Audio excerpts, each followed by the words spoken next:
Life is about movement, and the human body is like any high-performance machine. When miles add up, parts wear down, and that's when pain begins, and here's where it ends. At Labette Health, our nationally recognized orthopedic and sports medicine surgeons use advanced techniques to reduce recovery times and relieve pain for miles to come. Feel like new again at Labette Health in Parsons, Kansas. For more information, go to labettehealth.com.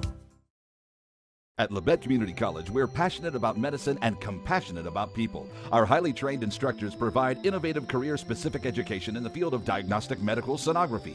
Do you already have an associate or bachelor's degree in healthcare? Earn an additional certification in sonography. LCC offers a 12-month completely online program with a clinical component. In as little as 1 year, specialize in OB, abdomen, or vascular. For more information, text pound SONO to 620-293-6671 today. Apply online at labette.edu.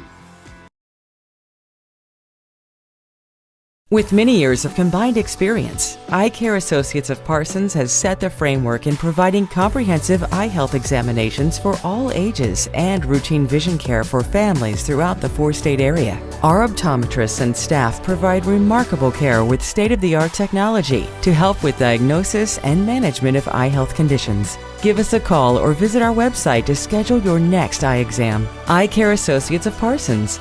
Experience modern eye care. Bowen Pharmacy supports the Parsons Vikings here, and here, and here. It's our goal to keep you covered. At Bowen Pharmacy, we give no excuses for you not to make it to the game. And it's always a great day to be a Viking.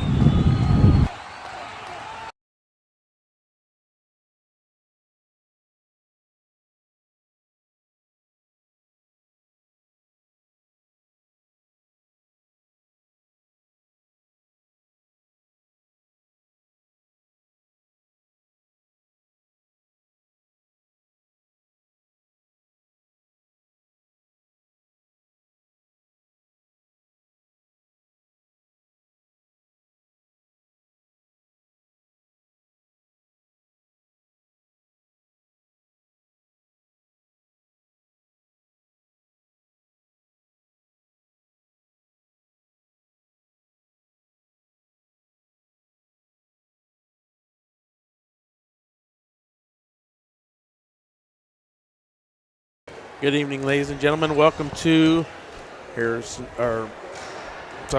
Parsons High School. This Tony Fuentes, Scott Marlowe here as the Lady Vikings take on the Chanute Blue Comets. And Lady Vikings come into this matchup 8-3, and the Lady Blue Comets come into this matchup 4-7. So Lady Vikings just coming off the Lancer Classic victory. So Lady Vikings, Scott, have not lost since before Christmas. They finished, they were 3-1, and then they had Fort Scott and Labette County before Christmas. They just played terrible in both those games, lost both of them, went to 3-3, and now they're on a 5-game winning streak. I feel like they're playing pretty good right now. Yeah, they're on a nice roll, and hopefully that momentum they got from another championship at the Lancer Classic will carry over into SEK play. And we talked about it briefly before we went on the air. We've had a nice stretch of home games, so those are coming to an end very quickly. A week from Friday? A week from today will be the last home game of the season, and then they finish with 5 road league games. I've never seen a schedule like that, but it'll just be flipped next year probably, where we have all the road games early and then all the home games late. It's really important for the Viking boys and the Lady Vikings to hold serve if they can on their home floor, because they're going to have to go into a lot of not so friendly gymnasiums in February and try to get some wins. Yeah, they both are going to have some tough matchups. You talk about the boys. The boys are kind of limping as well with some injuries, and so. But on the girls' side, I feel like this is a winnable game for the girls. Chanute, however, beat Labette County, and we lost to Labette County pretty handily. We lost to them by 18. Yeah. But that was on a first quarter where they were pressing us, and I think they were up 18 at the end of the first quarter, and then we pretty much was even with them the last 3 quarters. So, but still, I feel like this bunch of Chanute girls is really feisty, and they're going to fight hard. And I look for this to be a low-scoring game. I know when we played Independence, it was 34-33. Mm-hmm. I look for something similar around, I'd say, in the low 40s or even in the 30s tonight. I know Coach Fox for Chanute is so fond of that 1-3-1 half-court trap. I mean, they play. It seems like they play that 98% of the time, and I don't know. I'm assuming that's what they'll be playing tonight. And they don't have the length that they normally do that really disrupts an offense, although looking at their roster, they do have a 5'10 junior and a 5'11 freshman. I don't know how much playing time they get, but Lady Vikings, and I say this every time you play Chanute, if they go into that 1-3-1, it can be so disruptive to your offense. The best thing you can do is just attack it. Exactly. And, I mean, most of their offense is going to run through Peyton Shields. She's a great guard, handles the ball well. And I know both Haviland girls will play a lot of time. So I even seen I watched a little bit of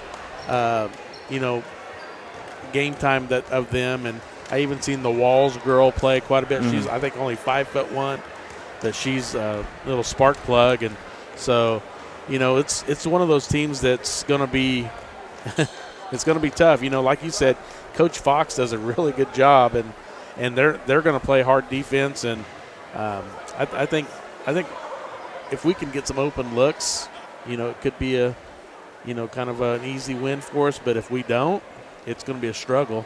Yeah. Just because we don't have I just don't feel like we have anybody in the post that can really just get in there and be a scorer. Right. Sydney has done a really good job of, taking it to the rim, and Braylon Mitchell done a really good job as well.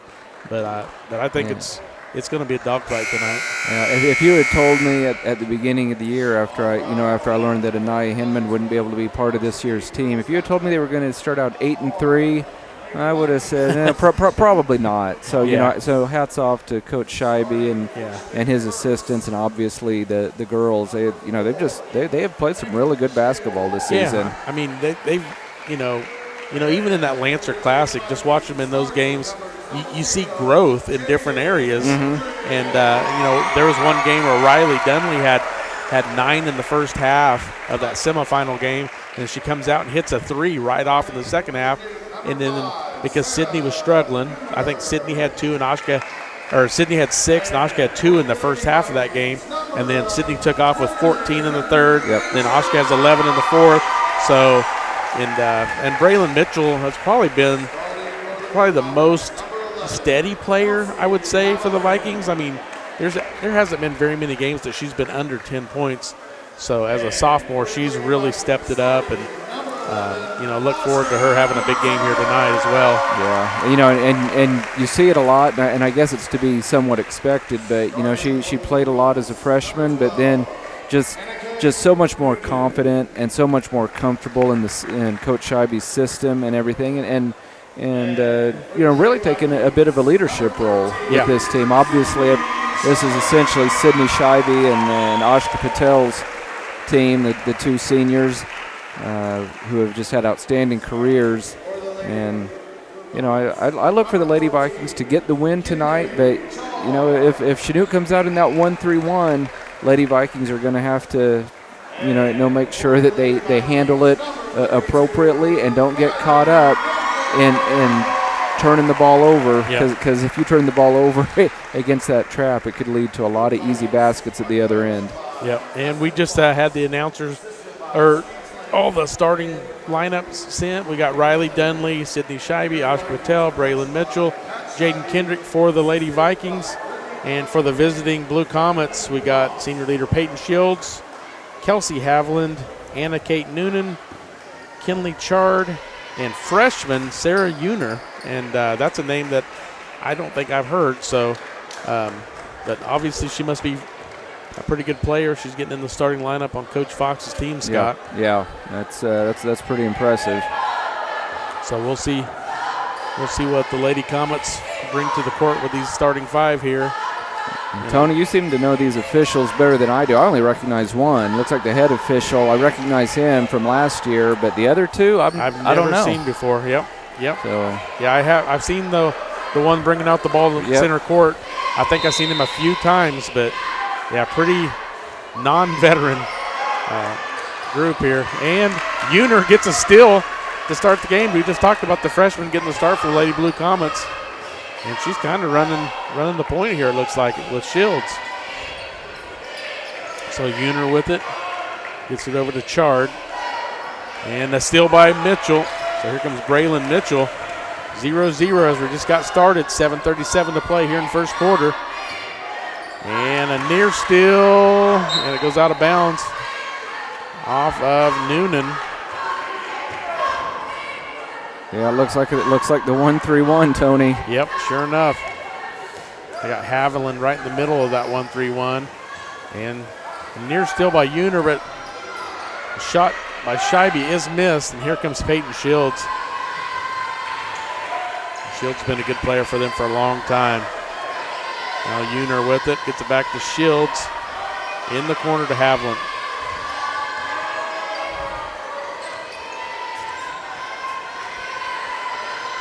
Now Chard all the way across to Uner.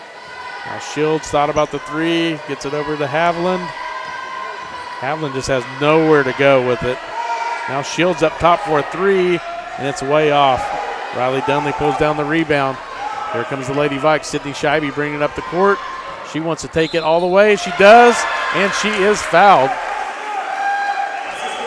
So Sydney Scheibe kind of weaved through the traffic there, Scott. She weaved through three people. Yeah, that was very impressive, and something she wouldn't have done a couple of years ago. But I think Coach Fox was really giving his team an earful about not stopping the ball. And Sydney Scheibe knocks down the free throw. 3-0 Lady Vikes. 6:41 to play first quarter. Now Shields with it, gets it back to Uner. All the way across to Haviland, and she took steps. She just tried to go a little quick there. Yeah, and that's what a press can do. You don't actually have to get a steal. Sometimes you just speed a team up, and they'll turn the ball over on their own, and that's what happened on that play. Just enough disruption that caused a turnover. And here's Braylon Mitchell, and she throws it away, gives it right back to him. That's one thing we can't do is silly turnovers like that. Butch Bush caught that one in the crowd. Well, too late on the sub. They're honking the horn as the ball's already in bounds. And now Mitchell steals it. Here comes Braylon. Braylon going right at Shields. Bump. A lot of contact. Nothing called, and they're going to call it off of the Lady Vikes. And the refs aren't hearing any of the tip. 3 turnovers on each side, so rough start so far, taking care of the basketball. Shields brings it up. Alex Stoneberger checked into the game for the first time, our freshman. Uner gets it back to Shields, guarded by Stoneberger. Stoneberger had a great Lancer Classic. Yes, she did. Now Shields open for three. Now three-pointer no good, but Chard with the rebound. Looked like she took steps, Scott. Sure enough. Sure enough, good eye. I was watching Chanute in the pregame, and boy, they missed a lot of three-pointers in warm-up, so hopefully that carries over. Yeah. 5:45 and counting. 3-0 Lady Vikings in the early going here. A near steal. And yeah, Coach Scheibe saying, quit trying to throw over that zone, fake the pass, and then go with the bounce pass, because they're going to step into the passing lane every time. yeah, now Ashley Haviland checks in. Both Haviland girls are on the floor now for the Lady Blue Comets. Now Mitchell with it. Man, their defense is really, really good right now. And I don't know if I agree with that call. I'd have to see a replay on that. But it looked to me like she just lost control of the ball and then picked it up and started dribbling again. I don't know that was actually a double dribble. Now Uner with it, gets it to Ashley Haviland.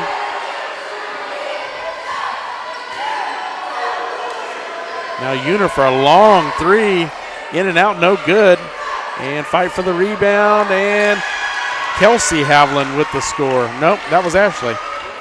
Ashley Haviland with the first basket for the Lady Blue Comets 3-2 Lady Vikings. And this zone defense is causing us fits so far. Now Mitchell almost lost control. Now throws it out and near steal, and now it's going to be a foul, I think, on Uner. Yeah, Lady Vikes caught a break on that.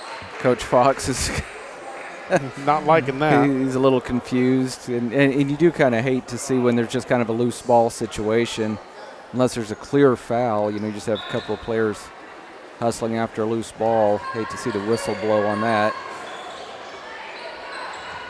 Now Mitchell with it.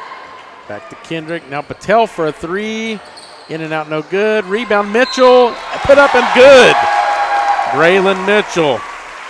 Big bucket there. Nice rebound on the offensive board, Scott. Yeah, that was a great play by Mitchell. And you know, that's one thing you should be able to do, actually, against this 1-3-1. You should be able to snag some offensive rebounds against it. Especially ones coming off the side of the rims.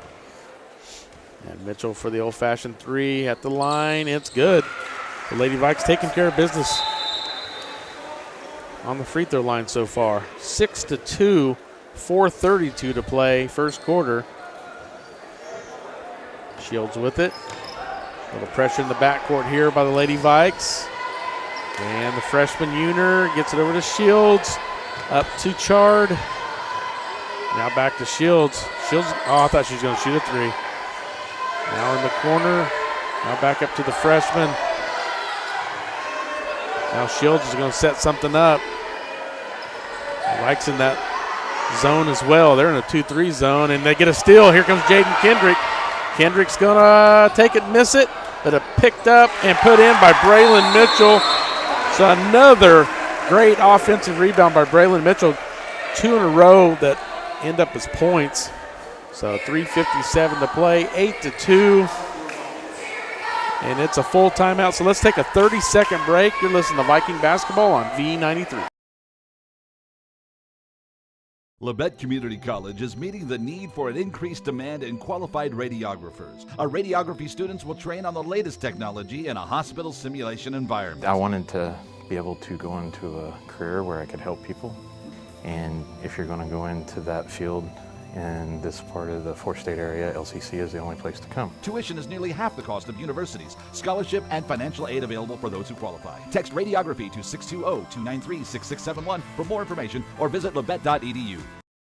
With many years of combined experience, Eye Care Associates of Parsons has set the framework in providing comprehensive eye health examinations for all ages and routine vision care for families throughout the four-state area. Our optometrists and staff provide remarkable care with state-of-the-art technology to help with diagnosis and management of eye health conditions. Give us a call or visit our website to schedule your next eye exam. Eye Care Associates of Parsons. Experience modern eye care. 8-2 here in the first quarter. 3:57 to go in the first. So Lady Vikes continue with a little press, and now here goes Haviland, and it is blocked by Kendrick. Scott, I'm not sure about the foul there. It looked like pretty clean, but they're going to get the foul on Kendrick. Yeah, I think it's mainly because she chopped down so hard, Tony. Yeah. Even if she got all ball, 9 times out of 10, they're going to call a foul if you chop down like that. And now Ashley Haviland at the free throw line gets her third point. She's the only one to score so far for the Lady Blue Comets. She came in off the bench. And second one rattles in. I didn't think that was going to go. I didn't either. 8-4. Lady Vikes 4-point lead. 3:45 and counting here to go in the first quarter. Jaden Kendrick going to launch a three, and it's good.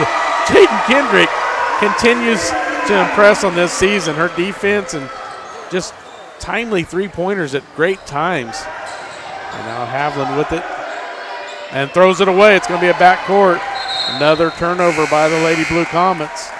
Coach Fox is just kind of scratching his head over here. He's like, what is going on? 1 made field goal, 6 turnovers for Chanute here in the first quarter. It's very unlike them.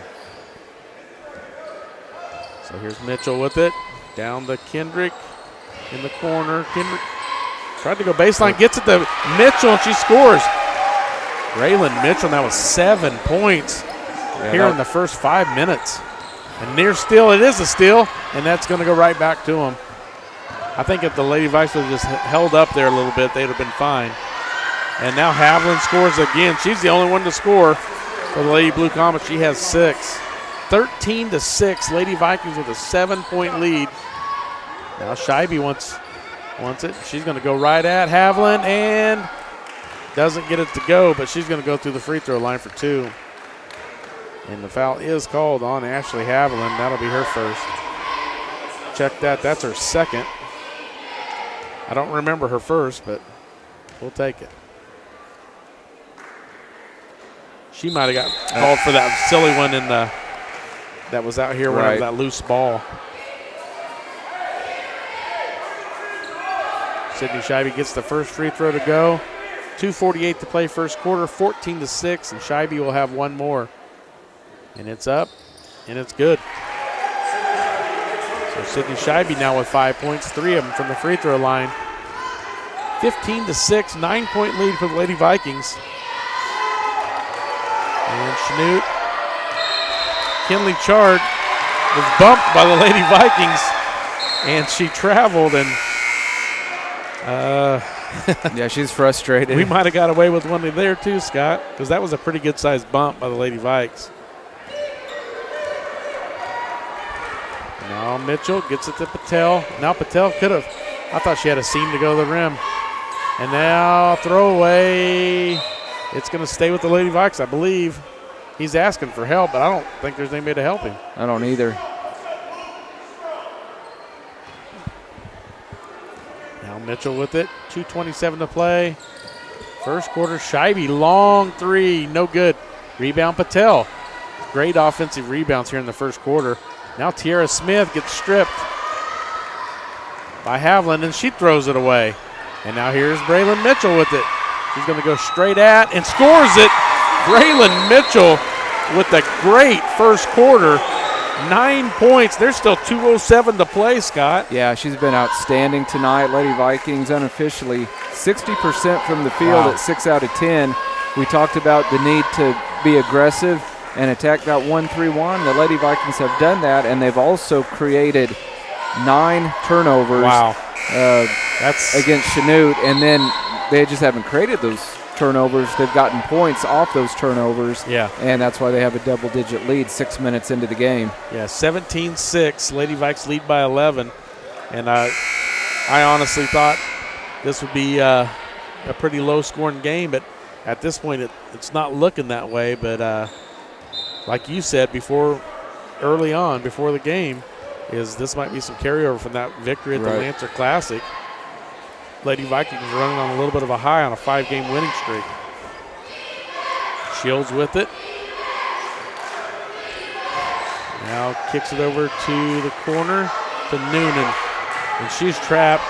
And she pushed off. Yes, she did. And that's a 5-second count. Wow. This is the opposite of how it used to be. Yep. Yeah, when Chanute and Parsons played. 10 turnovers by Chanute here in the first quarter. And we have a technical on Coach Fox. Wow. And he's real close to getting his second technical, which would Yeah. And he's out. He is done. Yep, he's gone. And I don't know what he said to deserve the second one. So he's gone. He's heading gone in the room. first quarter. Unbelievable. I've never seen Coach Fox. I don't think I've ever seen him get a technical. Yeah, and he gets 2.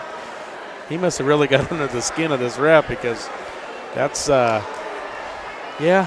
Well, we mentioned that we don't know how much officiating these guys have done. We just know we've never seen them in any of the games that we've done. But maybe they've seen each other before. They may have. Yeah, they may have a history, and. I don't know. He did whatever Coach Fox said to get the first one. It really got under his skin. So I had a feeling that if Coach Fox said anything, it was probably going to be a quick second technical, and that's what happened. Sydney Scheibe, first one is good. Will she get 4, Scott? Yep. Second one is good. And now she'll get 2 more for the second technical, and then we'll get the ball. Third one's in and out, no good. So one more for Sydney. She can take her time. She seems like she kind of rushed that third one. Yep, I agree. Fourth one's good. So 3 out of 4, pretty good. So now the Lady Vikes lead by 14 at 20-6. If they can score on this, this would be just unbelievable, really. So 141 and counting here in the first quarter. Lady Vikes, now they're going to call a foul on Haviland on a bump there. And the assistant coach who took over for Coach Fox isn't very happy with that same official either. And that was kind of a bang-bang call. Yeah. Some officials would have called that, others wouldn't have. Yeah, now it's going to lead to free throws because of all the fouls. So the Lady Vikes will shoot free throws on any foul. So Mitchell at the line, first one is good. So Lady Vikes have picked up 4 points already on this possession and a chance for a fifth one here.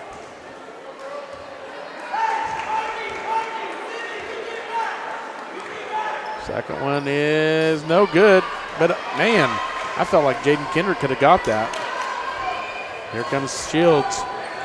21-6, Lady Vikes lead by 15. And now all the way across to Haviland. And they're going to call a foul on Stoneberger, I believe. Sure enough, Alex Stoneberger picks up her first foul. So 1:22 to play first quarter, 21-6. And they get it inbounds. And it gets knocked right out of bounds by Sydney Shivey. So Lady Comets will inbound again under their own basket. They get it into Haviland. No good, and that should have been over the back. Yeah, I think they're going to get Kendrick for backing up underneath her. You think? Sure enough. Sure enough. So Jaden Kendrick.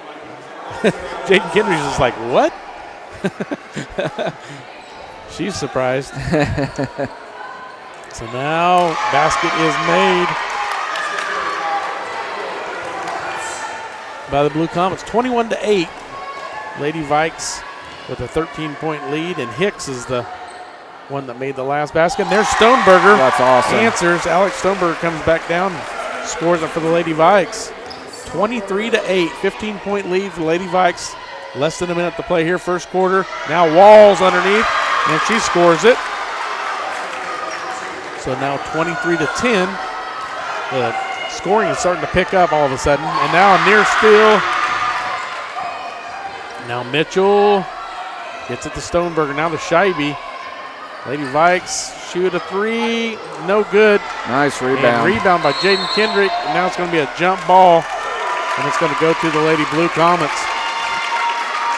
So 31 seconds. You know, Scott, I honestly thought that they would try to run some clock there and go for last shot. Mm-hmm. And they just kind of, I don't know, it's almost like they're just just want to score. And they're not even looking at the clock.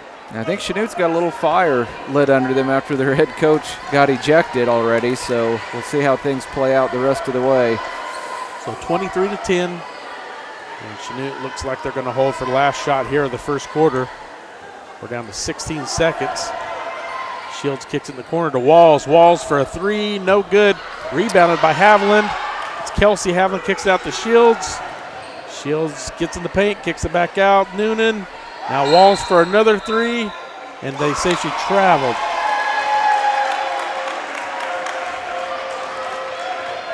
And Lady Vikes needs somebody to catch the inbounds here. Look out. And Shields is going to try to steal it. And that's going to be the end of the first quarter.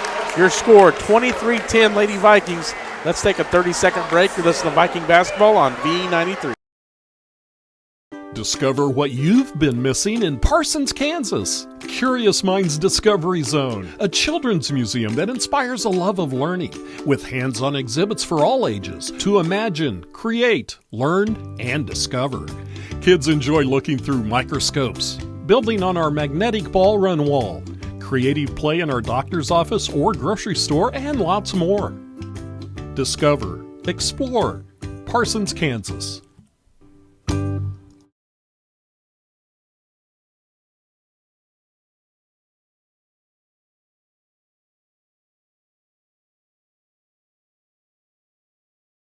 Johnson Gymnasium, Parsons High School. Tony Fuentes, Scott Marlowe, Drew Fuentes taking care of our live stream. Karen Hardesty back at the KLKC studio. And the Lady Vikes are off and running in this game, 23-10. 13-point lead at the end of the first quarter. Which resulted in the ejection of a really good coach, Dustin Fox, for the Lady Blue Comets. Yeah, Scott.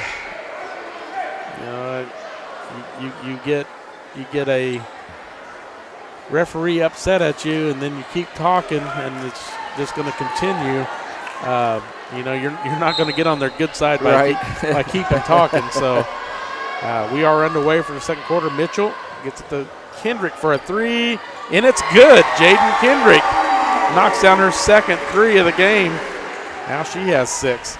All of a sudden, a 16-point lead, the biggest lead of the night. And there goes Haviland to the back, and she is fouled by Patel. That looked like a pretty good block. There's a lot of ball. Lady Vikes on fire, though, Tony. 8 out of 13 from the field. Yeah, Haviland go to the free throw line, knock down the first one. And this is Kelsey Haviland, and this is her first point of the game. Her sister Ashley has 6. Kelsey Haviland for the second free throw is no good, and rebounded by Jaden Kendrick. And here comes Sydney Scheibe. 26-11, 15-point lead. Lady Vikes get it to Oscar Patel. She wants to get in the lane. Now kicks it back to Scheibe for 3. Sydney Scheibe with a big 3. Now we got the biggest lead at 29-11, 18-point lead. Now Scheibe cut off Haviland. Looked like she took steps there. Uner with it now. Gets it to Nooner. Nooner wants a 3. And she knocks it down. Anna Kate Nooner gets her first basket, 29-14. And now give and go to Scheibe. Now she's double teamed. Back out to Kendrick. Now Scheibe all the way across to Mitchell. Mitchell's going to penetrate the lane. Up and no good. And is knocked out of bounds off of Dunley.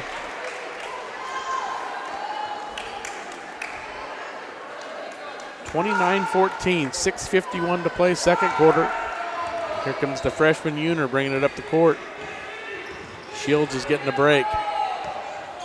Now Nooner with it. Now Haviland kicks it out to Chard. Air ball. Here comes Patel. 6.5 to play, second quarter. All the way across to Scheibe. Back to Patel. I thought she should have shot that, Scott. Yeah, I agree. Now an air ball, but Braylon Mitchell's there with the offensive rebound, and then it's blocked out of bounds. Lady Vikes will keep the possession. Ashley Haviland checking in for sister Kelsey Haviland. Tierra Smith checking into the game for Dunley. And now Braylon Mitchell to inbounds. Mitchell gets it into Scheibe. Scheibe in the paint. She should have been fouled there. Mitchell gets another offensive rebound, and now another missed shot from the outside. 29-14, Lady Vikes 15-point lead. 6 minutes to play, second quarter. Nooner with it up top. Gets it to Walls. Back to Uner. Uner for 3, no good, but Nooner with the rebound. And now a missed shot and knocked out of bounds off Chanute. Lady Vikes will get the ball. 5:46 to play, second quarter. 29-14. Lady Vikes with a 15-point lead. Now Mitchell to bring it up the court. Gets it to Scheibe all the way across to Kendrick. Kendrick for 3. No good. Now it's going to be a jump ball, and it's going to go to Chanute.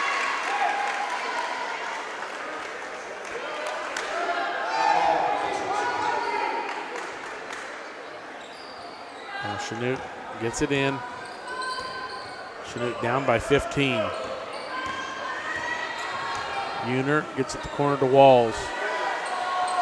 Back up top to Nooner. Now near steal by Kendrick. Kendrick's got to watch it. Should get called for that foul.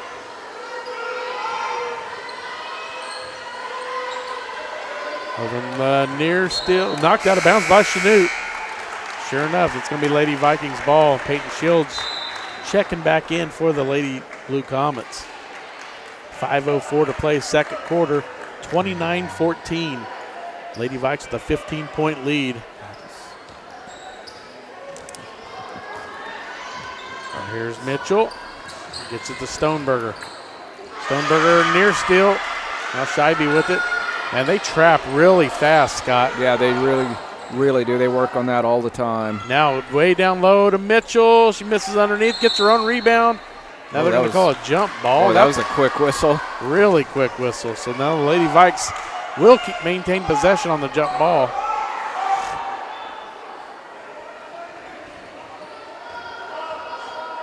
Now Mitchell to inbounds, gets it into Scheibe.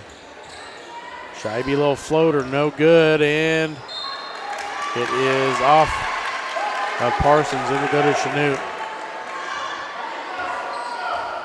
Sean Fry almost got smashed on that one. Peyton Shields with it, gets across half court.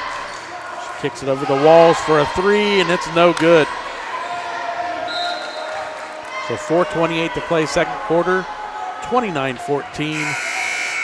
Lady Vikes 15-point lead, and Riley Dunley checks back in for Kiera Smith. Braylon Mitchell had 10 points in the first quarter. Great first quarter by Braylon. Now Braylon wants a three. I thought she was fouled, but it knocks down the three. Oh my goodness. Lady Vikes with three three-pointers here in the second quarter, 32-14. Now Shields with it. Shields wants a three, and it's going to be off the mark, no good. Rebounded by Scheibe, and she looked like she was getting fouled there, but no call. Here comes Scheibe. And now a lot of contact by Shields. Now throws it to Stoneberger, now back out to Patel. Looks like the Lady Vikes could hold, I think they're just going full throttle, Scott. Yeah, I agree. Sydney Scheibe knocks down another three. Because they're not holding the ball at all to take any clock. They are just going full throttle. And now, nice little pass from Shields to Ashley Haviland. And 35-16, Lady Vikes with a 19-point lead. Scheibe wants to take it baseline, and she is fouled. Oh, I don't know about that. Oh, they called a travel. Yeah, that's a tough break for Sydney. I missed that. I did not see the travel. But I like the aggressiveness of the Lady Vikes because Chanute continues to trap, and you might as well keep burning that trap if you can. It must have been something they worked on in practice because I've never seen them with this much aggression towards the basket. Now Uner with it. Throws it away, I think. Sure enough, trying to get it down low to Chard. Now Stoneberger will check in to give Mitchell a break. As Mitchell has 13 points here in the first half. It's probably one of the best first half she's had in her career. Now Scheibe bringing it up the floor. Gets it to Kendrick. And it is a steal. Chard throws it up. And into Patel goes Chard. And she will go to the line to shoot two. So Kinley Chard, 5'6" senior, will go to the line to shoot two. 35-16. Lady Vikes with a 19-point lead. Now make that 18-point lead as Chard knocks down the first one. And we got a full timeout on the floor. 35-17. Let's take a 30-second break. You're listening to Viking basketball on V90. Unbelievable! Sparklight is unveiling unlimited internet for just $25 a month. Get reliable 100 meg internet for just $25 a month for 12 months with unlimited data. That's unlimited internet. Call 877-469-3057 or visit sparklight.com/savings. Sparklight, a new breed in high speed. Discover what you've been missing in Parsons, Kansas. Curious Minds Discovery Zone, a children's museum that inspires a love of learning, with hands-on exhibits for all ages to imagine, create, learn, and discover.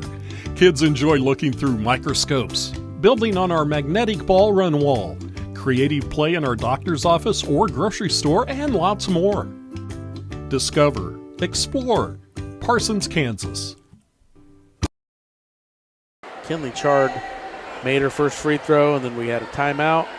And now she will attempt her second free throw here, and it is also good. That's the first 2 points for Chard in the game. And now Braylon Mitchell checks back into the game. Mitchell cut through, and then she's fouled. I think that might have been Uner. That's sure enough, that's her second foul. Here comes Tier Smith checking in for Riley Dunley. So Patel to inbounds, gets it into Kendrick. Now Patel for a long three. That's too bad. She traveled, she Tony. knocked it down too. So Oscar Patel took a little step, shot the three and made it, but they called her for a travel. And here comes the Lady Blue Comets, and it is Nooner knocking down a three. And that's Anna Kate Noonan, her second three in the second quarter. I keep saying Nooner, it's Noonan. So here's Mitchell. 35-21, Lady Vikes, 14-point lead.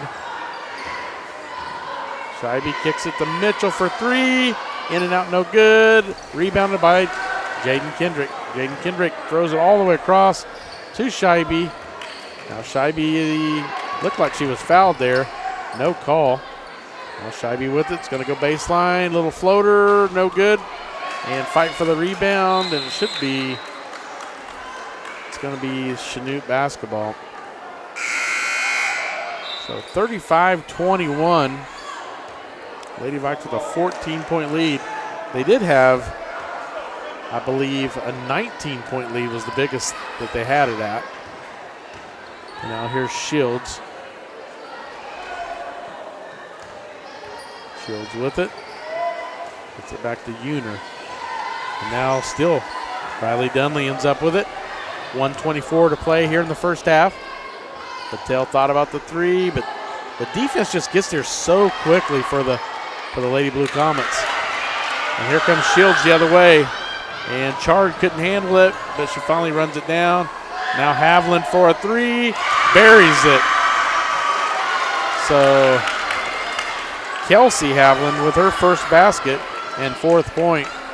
Gets it back to an 11-point game as the Lady Vikes throw it away. The Lady Vikes need to settle down just a little bit here. The only thing they made in this quarter, Scott, is 4 threes. Yeah, and it's a good thing they knocked those down. Otherwise, this could be a lot closer than what it is because Chanute's finding just a little bit of rhythm on the offensive end. Yeah, Chanute knocked down 3 threes of their own here in the quarter. Now Uner with it. So it was a 13-point game at the end of the first quarter. It's an 11-point game at this point. And now another three from Chanute is good. So that one was by Chard, and that's her first basket. So 4 3-pointers for both teams. But Chanute has a bunch of other baskets as well in the quarter, so they have cut into that 13-point lead. Wow, what a move. That was impressive. I haven't seen that move this year. Great move to the basket by Jaden Kendrick, and she scores at 37-27, under 10 seconds to play here in the first half. And Shields, and now Uner in the corner, got to shoot it. She shoots it at the buzzer, and it's no good. Lady Vikes 37, Chanute Blue Comets 27. Let's take a 2-minute break, and then we'll come back for your Eye Care Associate of Parsons halftime report. You're listening to Lady Viking Basketball on V93.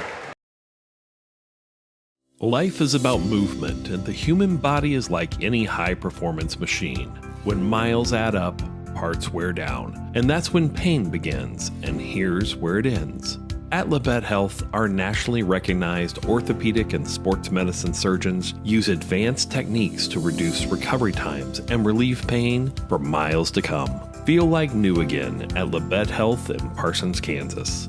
For more information, go to labettehealth.com. Bowen Pharmacy supports the Parsons Vikings here And here, it's our goal to keep you covered. At Bowen Pharmacy, we give no excuses for you not to make it to the game. And it's always a great day to be a Viking.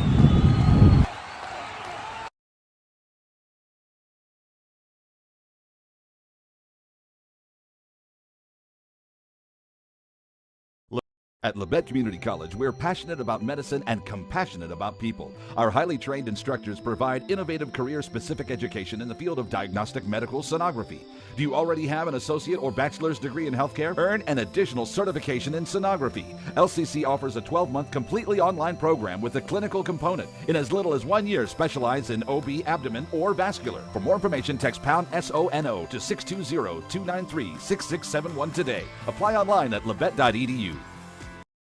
Unbelievable! Sparklight is unveiling unlimited internet for just $25 a month. Get reliable 100 meg internet for just $25 a month for 12 months with unlimited data. That's unlimited internet. Call 877-469-3057 or visit sparklight.com/savings. Sparklight, a new breed in high speed.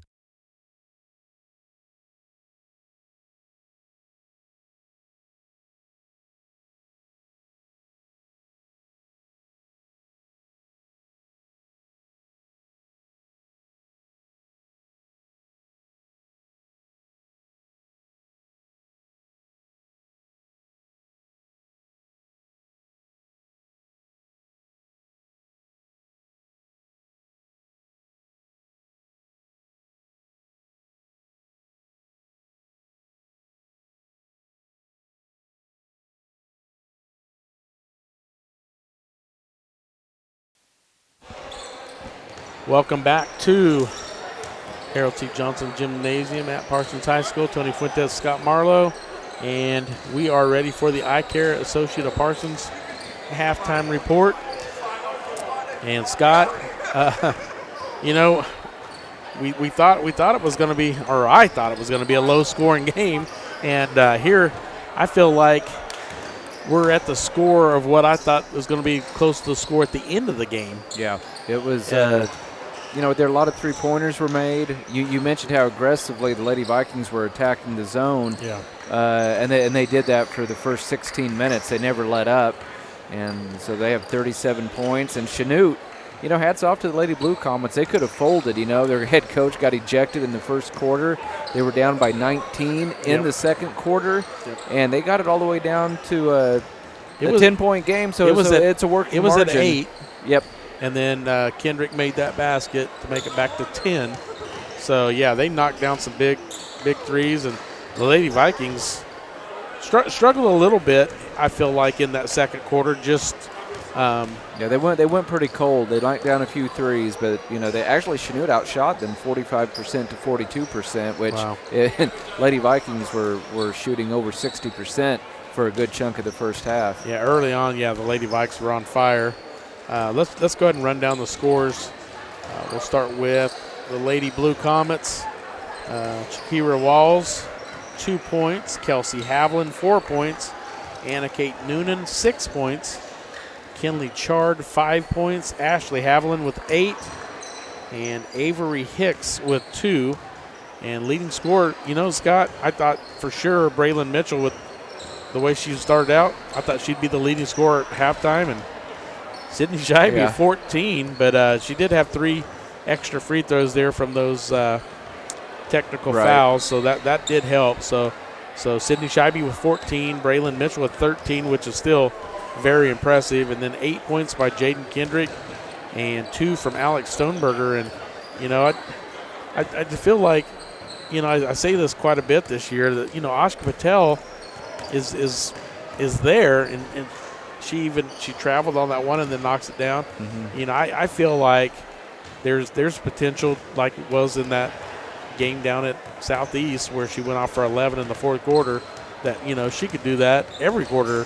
But when she's open, I would just like to see her go ahead and pull the trigger, especially the way the Lady Vikings are playing tonight, where they are staying aggressive on the offensive end. And like you said, she launched the one, but she had shuffled her feet.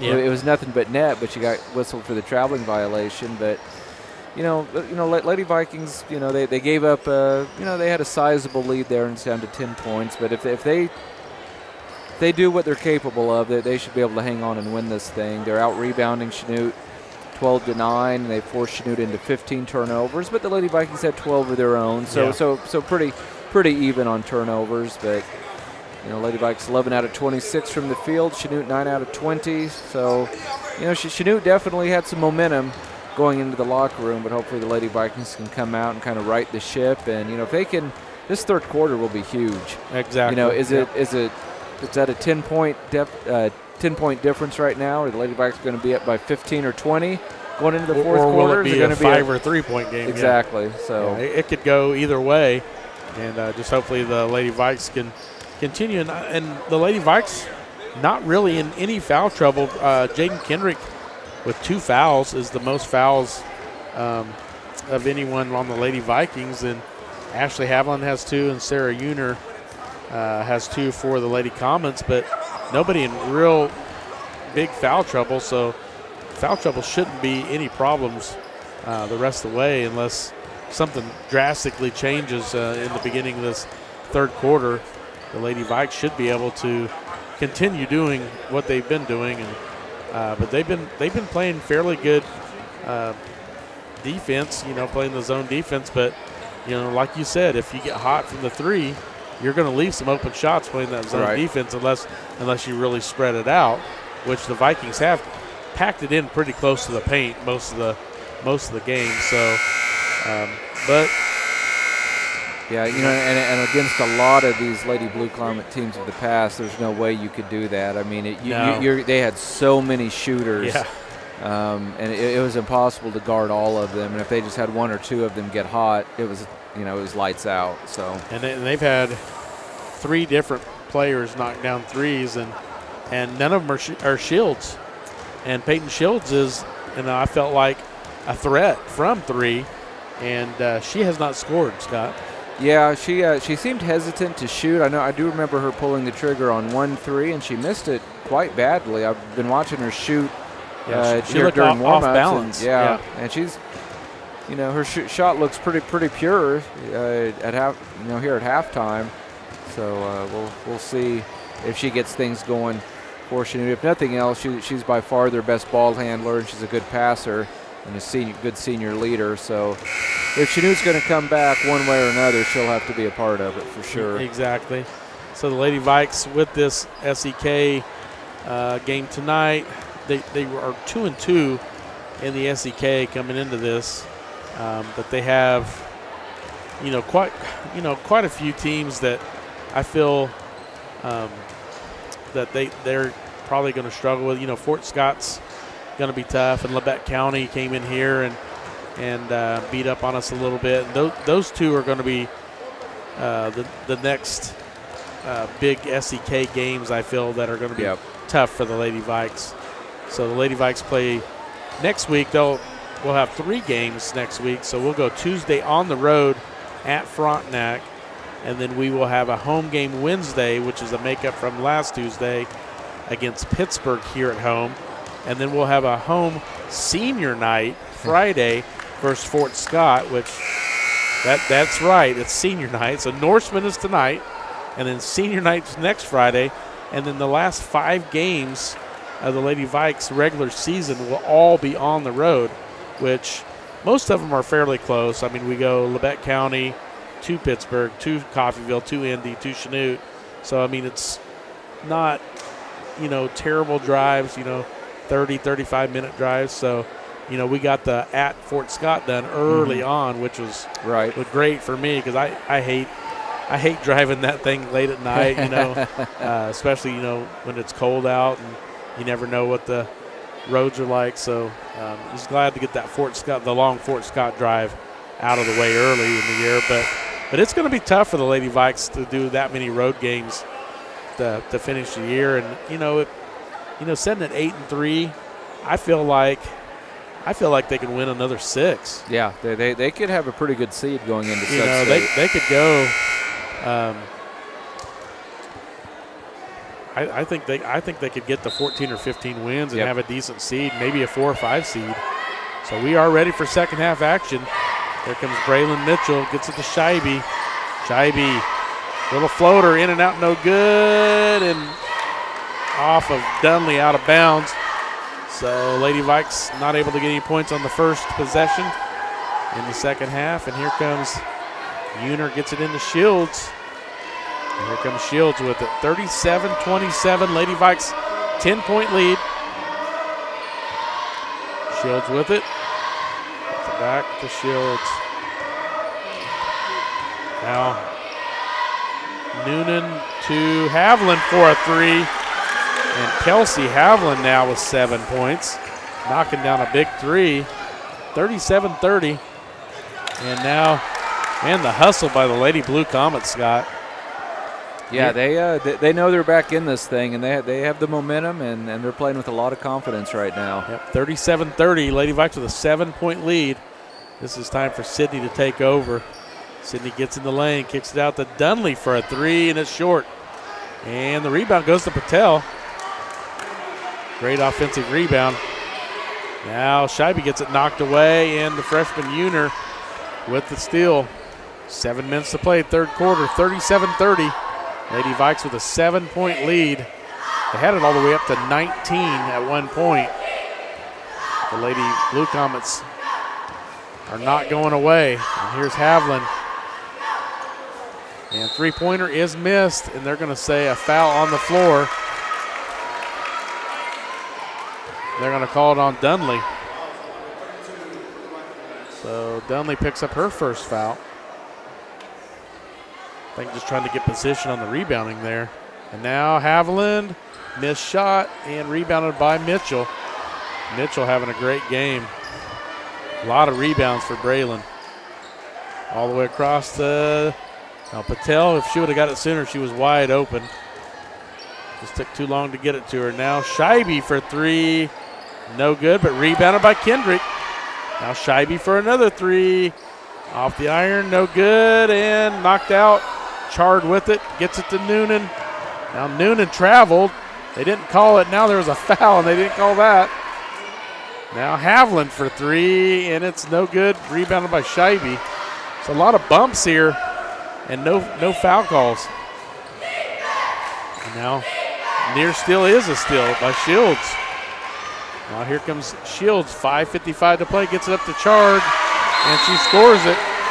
It's now Coach Scheibe wants a timeout. And Kinley Chard gets her 7th point. So a 5-0 run to start the second half.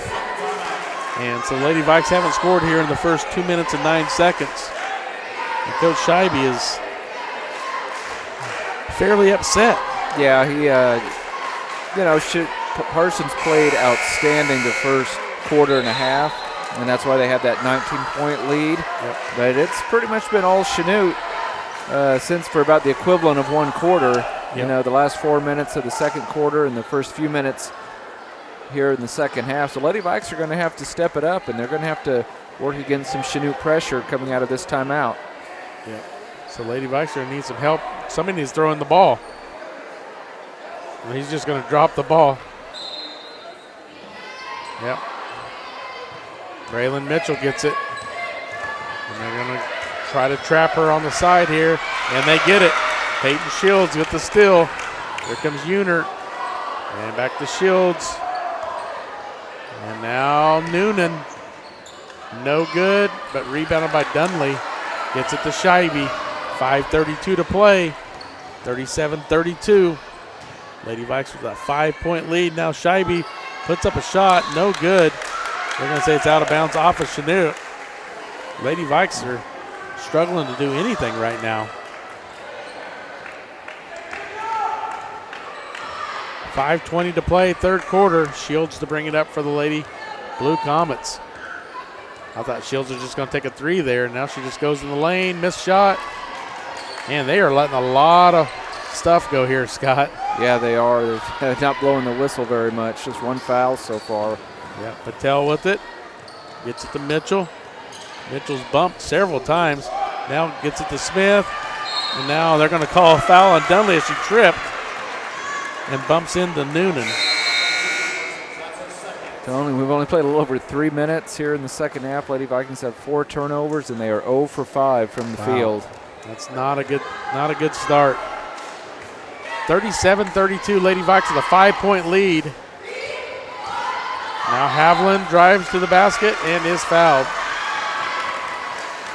And Dunley picks up her third. She had no fouls in the first half, Scott. She's picked up 3 fouls in the first 3 minutes of the second half. That's a tough break for Dunley and the Lady Vikes. Now Haviland knocks down the first one. Cuts it down to a 4-point game now at 37-33. Haviland will have one more, and it's up no good. Rebounded by Scheibe. 4:42 and counting, third quarter. Scheibe with it. Gets it to Mitchell. Mitchell nearly lost it out of bounds. Gets it to Patel, which I thought should have shot that, and she turns it over. And now here comes Shields. Gets it to Haviland for a three. No good. Rebounded by Patel. Here comes Oshka. Oshka on the run. Scores it. Much needed basket for the Lady Vikes. Get it back to a 6-point advantage. 39-33. Now wide open was Chard, but she missed the shot. She didn't realize how open she was, Tony. Yeah. Now Patel with it. 4 minutes to go, third quarter. Near steal again. Now Mitchell for a long two, no good. Rebounded by Noonan. And here comes the Lady Blue Comets. Down 6. Uner for three. Off the back iron and rebounded by Kendrick. Kendrick gets it out to Patel. Patel gets it over to Scheibe. All the way across to Kendrick. I thought she should have shot that. The Lady Vikes have gotten tentative against this zone, Tony. They've lost their aggressiveness. Yep, they sure have. Now Mitchell. Foul is called on Shields. And that'll be, I think, just her first. Sure enough. So Lady Vikes need to pick up that aggressiveness again as Scheibe goes to the bench.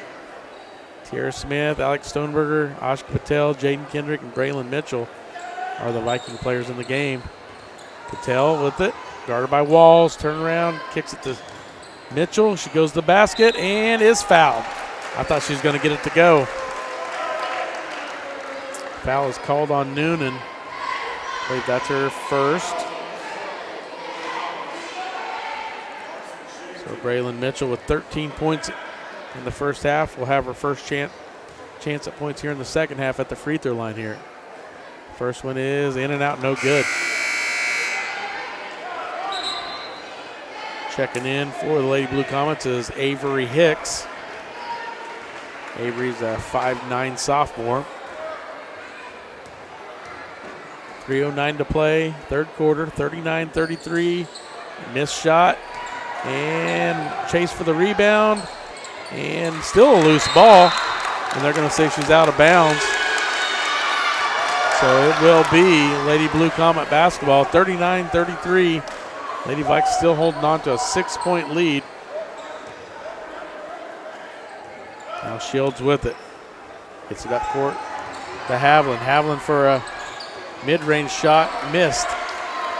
Now that's a tough call on Kendrick. She must have thrown an elbow. Yeah, that's terrible. So that's going to be 2 free throws and possession for Chanute. Yeah, that's definitely a tough call. I didn't see that. You know, I was looking down at my stat sheet. I actually heard something, and if that was an elbow making contact with a jawbone or something, then it would have been probably a legit call, but I honestly did not see it. So, Yeah. wow, this is, man, big moment in this ball game. Just a 6-point lead for the Lady Vikes. Third foul on Jaden Kendrick.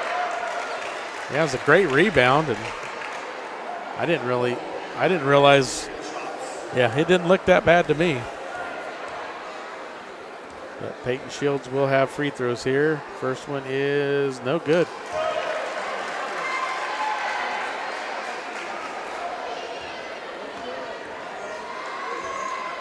Shields will have one more, and it's also no good. So Shields 0 for has not scored in the game. Yeah, she's struggled offensively. You know, Tony, I don't know that I've ever seen that kind of foul called on an offensive player. I haven't either. You know, so I'll be curious to go back and watch the replay and see what Kendrick actually did. So Shields gets it into the Uner, the freshman. Missed shot, but Shields gets the rebound. So Chanute gets it back underneath, and another missed shot. Now Walls with an offensive rebound, and she gets it back out and nearly lost by Haviland. Now Shields with it back up top. 2:37 to play third quarter. 39-33, Lady Vikes still with a 6-point lead. And now underneath, and she took steps. Man, Lady Vikes are catching some breaks here, Scott. They've had numerous shots under the basket at point blank and just haven't got it to go. Yeah, Chanute, if you feel like Chanute has all the momentum, they're actually shooting horribly, Tony. They are 2 out of 14 in this quarter. Wow. But the Lady Vikes at the exact same percentage at 1 out of 7. So shooting has cooled off, to say the least. Yeah, Lady Vikes still with a 6-point lead and the ball. Patel to bring it up the court. And now, nice screen. Wow, and a missed layup by Patel. Patel has got to make that shot, Scott. Yeah, Smith set a perfect screen under the basket, and she just missed the layup. Lady Vikes catch a break, going out of bounds off Chanute. So Lady Vikes will get the possession. Now Patel, she needs to launch that, Scott. Now Scheibe launches a three, no good. Rebounded by Smith. And now fight for it on the floor. And they're going to call a jump ball. And possession to Lady Blue Comets. Lady Vikings, 37 points in the first half, only 2 points here in the third quarter, Tony, and we've played almost 6 minutes. Yep. So we got a timeout on the floor. Let's take a timeout with them. Let's take a 30-second break. You're listening to Lady Viking Basketball on V93. Life is about movement, and the human body is like any high-performance machine. When miles add up, parts wear down, and that's when pain begins, and here's where it ends. At Labette Health, our nationally recognized orthopedic and sports medicine surgeons use advanced techniques to reduce recovery times and relieve pain for miles to come. Feel like new again at Labette Health in Parsons, Kansas. For more information, go to labettehealth.com.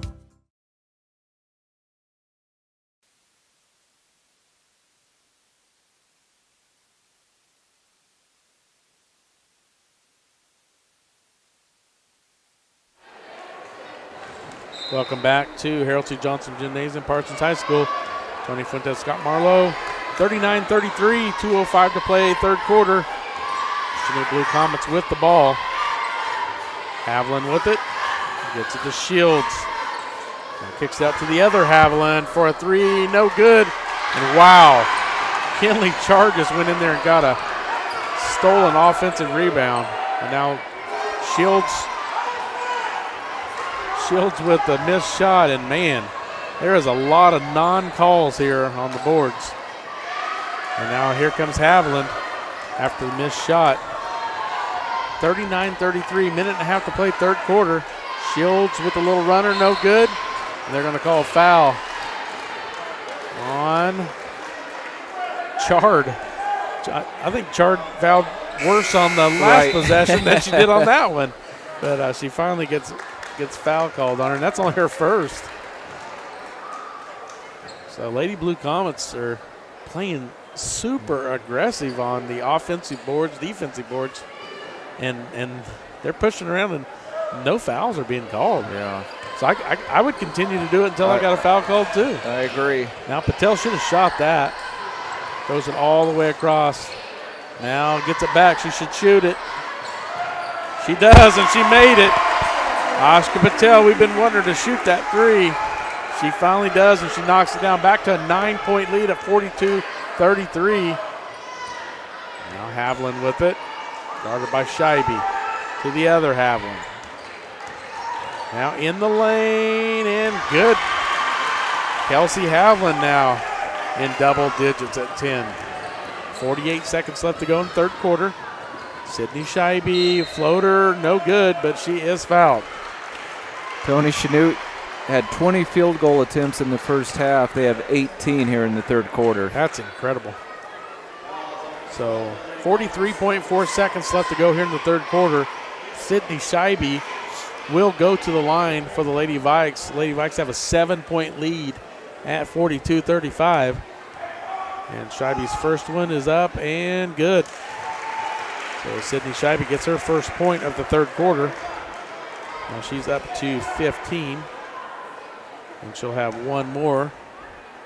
Back to an 8-point advantage. Second one is also good. So back to a 9-point lead for the Lady Vikes. And here comes the Blue Comets. And Noonan in the lane, kicks it back out to Uner. Now in the corner for Haviland. And it is no good, and there's going to be a foul on Chard again. Sure enough, Kinley Chard. I feel like she's caused a lot of contact, and that's only her second foul. And that's just been on the last two possessions.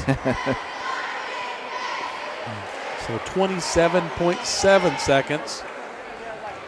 And Jaden Kendrick at the line now for the Lady Vikes. First one is good.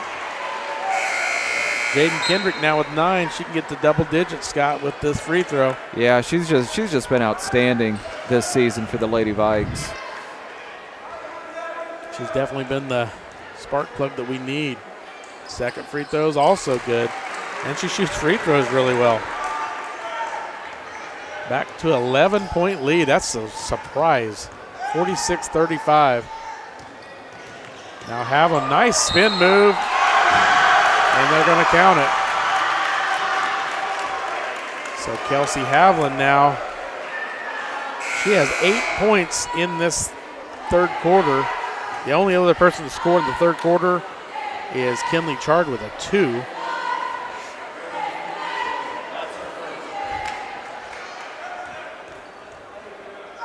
So second, or free throw is up and good.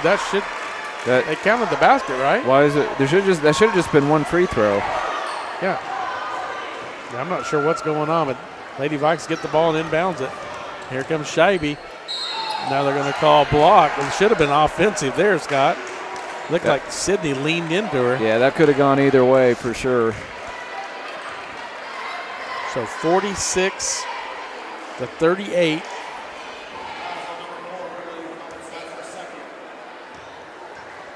And as Shields picks up her second foul, now Sydney Scheibe goes to the line, knocks down her first free throw, and she'll have one more.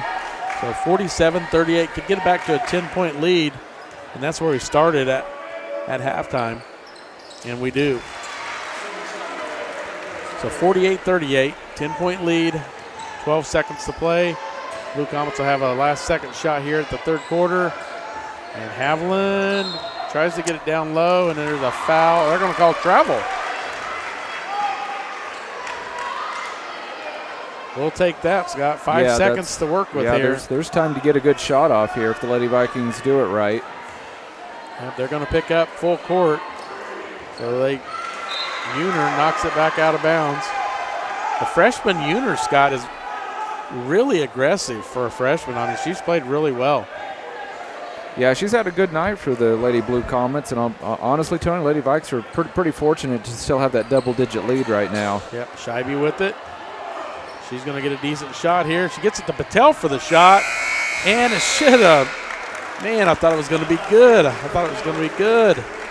But anyway, Lady Vikes, 10-point lead into the third quarter. Let's take a 30-second break. You're listening to Lady Viking basketball on V93.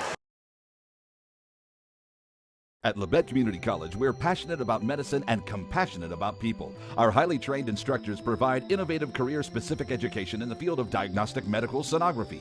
Do you already have an associate or bachelor's degree in healthcare? Earn an additional certification in sonography. LCC offers a 12-month completely online program with a clinical component. In as little as 1 year, specialize in OB, abdomen, or vascular. For more information, text pound SONO to 620-293-6671 today. Apply online at labette.edu.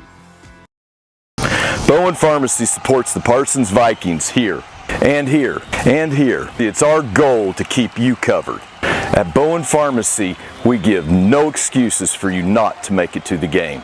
And it's always a great day to be a Viking.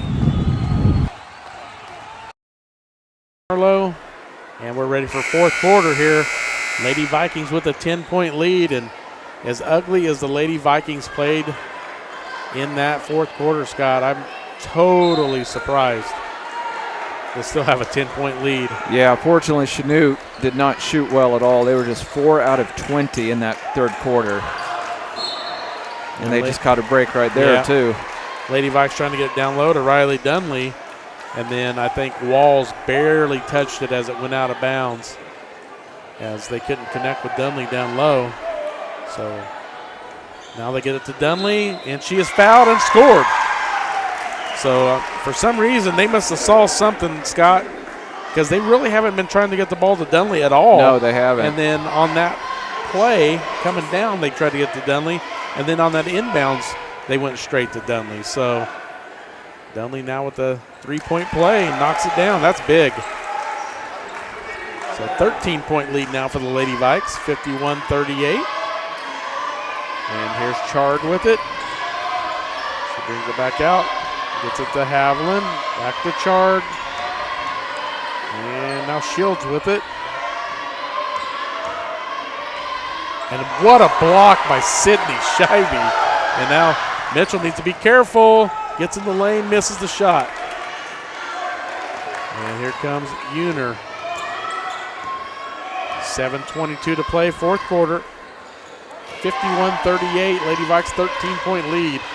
Haviland kicks it to Uner for a three, way off the mark. But because of the air ball, Chanute gets the rebound. And then a blocked shot.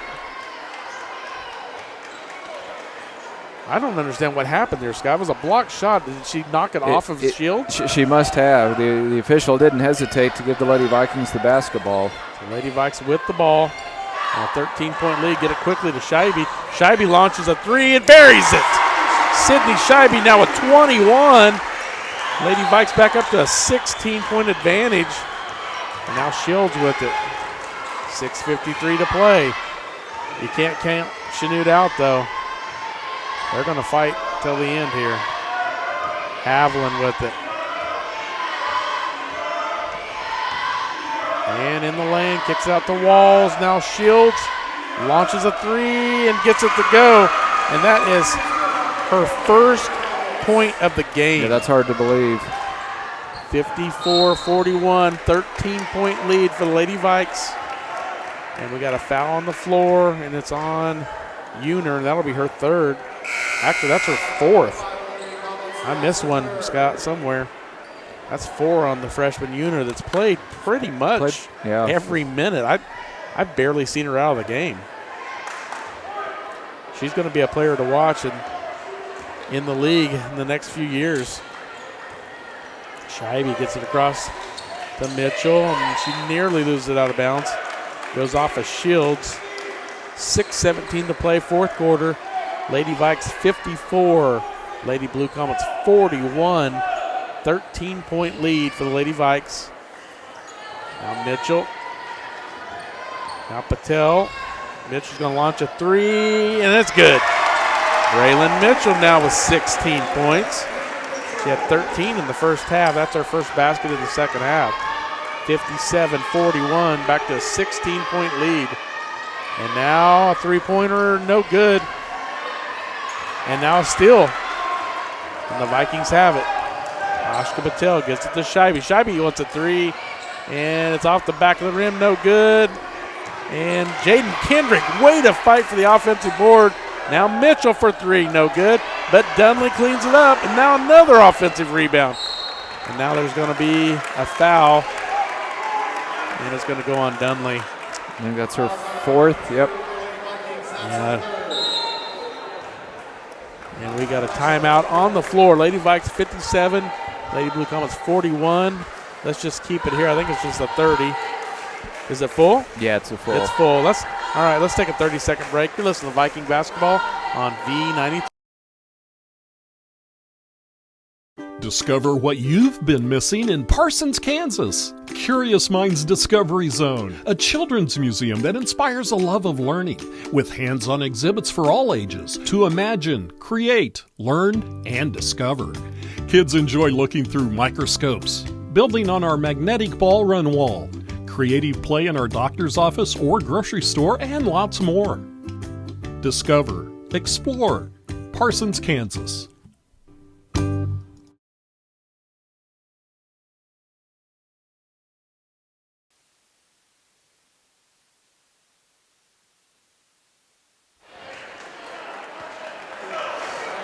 Welcome back to Parsons High School. Tony Fuentes, Scott Marlowe.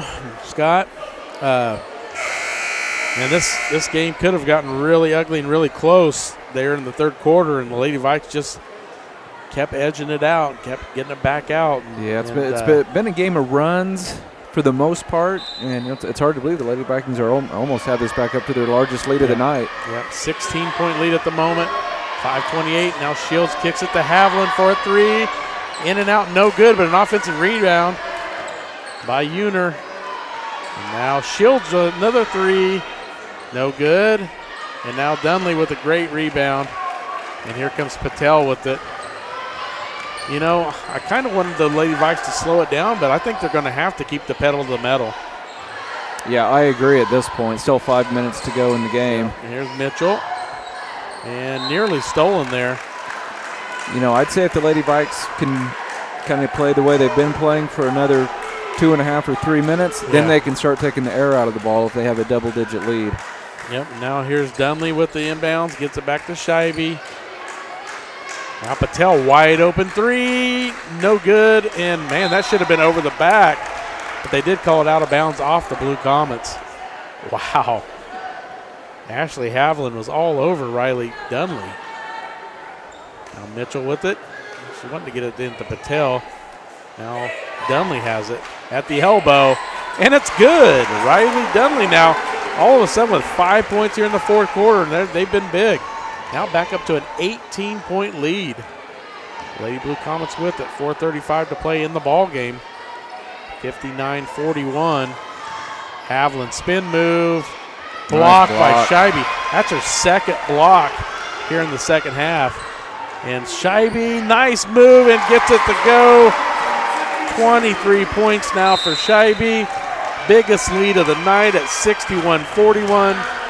4:16 to play. Yeah, I thought that timeout came a couple possessions too late for Chanute. They're down by 20 points. Tony, going to be nearly impossible to come back now. Yeah, that's too bad because they fought hard. And the Lady Vikes struggled there in the third quarter, but Chanute had struggles of their own.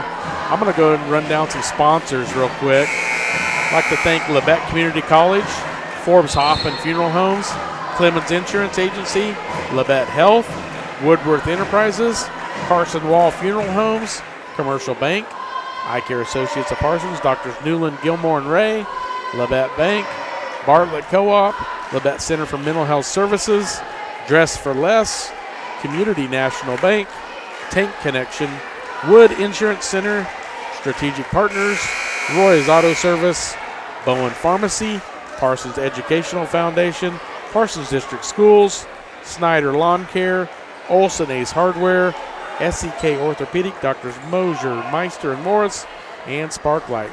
Thank you to all our sponsors for bringing us Viking basketball in 23-24. And now Chanute with the basketball. Shields has it. She gets it to Haviland. Spin move in the lane and fouled by Scheibe.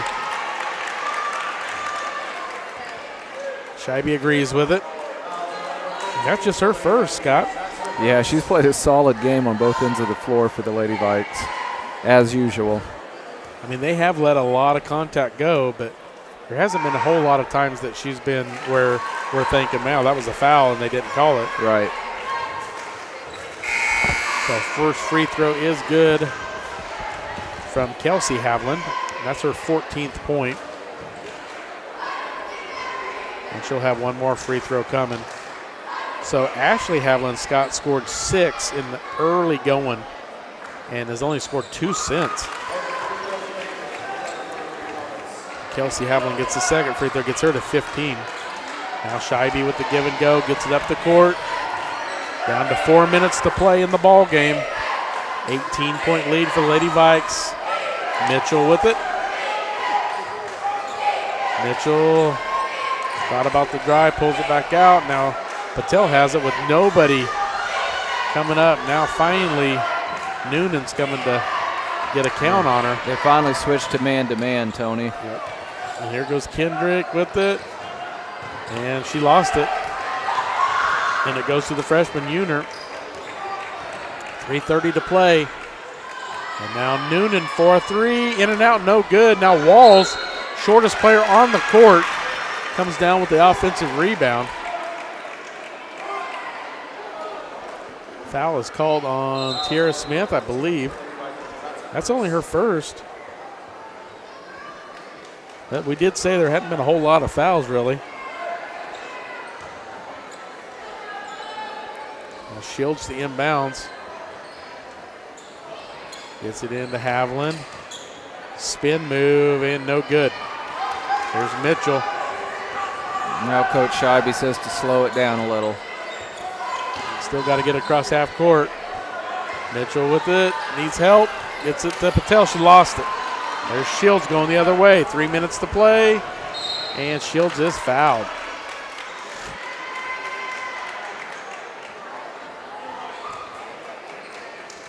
(61-43). Lady Vikes with an 18-point lead. And Shields can cut into that with these free throws. She is 0 for 2 from the free throw line.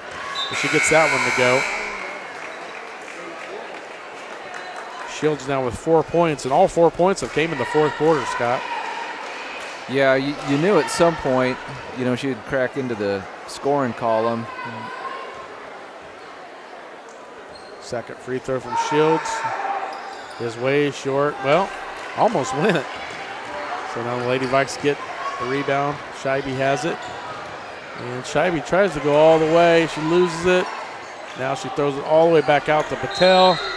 They're gonna. That's her 5. That's 5 on Uner. She's gonna foul out. She's played a good game.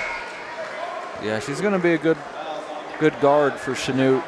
Yep. The next few years. Yep, she's a good player. I think she's surprised, Scott. Yeah. You see her look up at the board she's like, what? Is that 5? So she fouls out. She's gonna, like you said, she's going to be a good little player.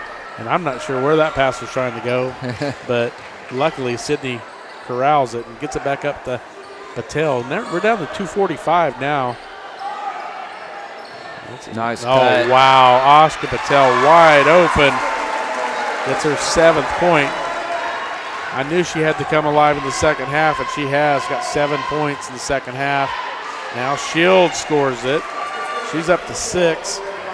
So 63-46. Lady Vikes has a 17-point lead.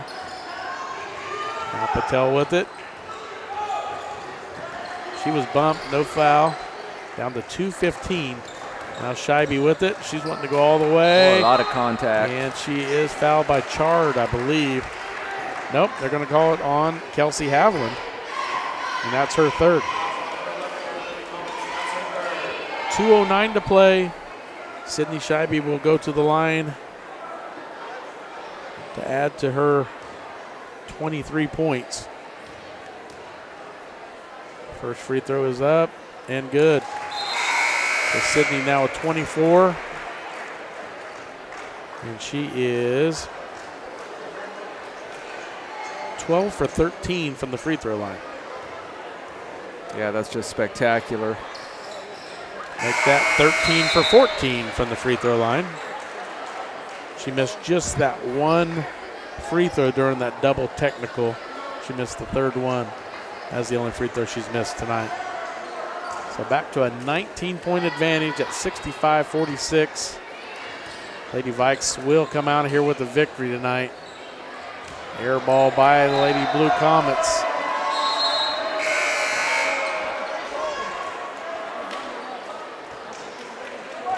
And Haviland will go to the bench. Out the inbounds for the Lady Vikes is Mitchell. Looks like Sydney shoved Chard to the floor. Now Chard looks really upset. And here's Mitchell with it. And it's going to be a steal. Here comes Shields out of there. 144 and counting in the ball game. 19-point lead, and Shields gets in the paint. Turnarounder, no good. Rebounded by Dunley. Outlet to Scheibe. Minute and a half now. Chard. Now, Scheibe missed three. Didn't really need to take that shot. Now Shields for three. No good. Offensive rebound goes to Haviland. Now spin move, and Haviland knocks down Kelsey Haviland, now up to 17 points. And here comes Mitchell. Mitchell almost carried that. We're under a minute. And if they get a whistle here, Lady Vikes are going to put in all freshmen. Now Tiara Smith missed a point-blank shot. And here comes the Lady Blue Comets, and it's going to go out of bounds. 42.9 seconds. And freshman squad. They got 5 freshmen coming on the court for the Lady Vikes. It's great for them to get a little bit of time here on the varsity level. Alex Stoneberger will bring it up the court for the Lady Vikes. Gets to Maddie Boss for a three. Almost got it to go down. Now Durkin missed shot. And a putback, and good by Michaela Farrow-Getman. So Farrow-Getman gets her first basket. And now Chard is fouled by Durkin, I believe. Sure enough. The Lady Vikings now 19-point lead at the moment, but Chard is at the line. Missed the first one. She will have one more. So 18.6 seconds left, Scott. And Chard does get the second one to go. Yep, Lady Vikes picked up right where they left off from the Lancer Classic, Tony. Yep, they're playing pretty solid. Now Stoneberger nearly loses it. Now Maddie Boss will have it. Gets it to Farrow-Getman. Now Stoneberger for three. Good. Alex Stoneberger knocks down a three. That's her 5th point. She had a 2-point basket in the second quarter. And the Lady Vikes get a 21-point lead at 70-49. What a great finish here for the Lady Vikes. They started off the game really good and finished the game really good, Scott. Yep, Chanute kind of controlled that middle chunk, but Lady Vikes definitely the better team tonight. So let's do a 3-minute break, and hopefully we can get Coach Scheibe up here. Let's do a 3-minute break, and then we'll come back for the Bowen Pharmacy post-game report on the girls' side. You're listening to Viking Basketball on V93.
He has also been selected this year to attend this year and play in the Shrine Bowl.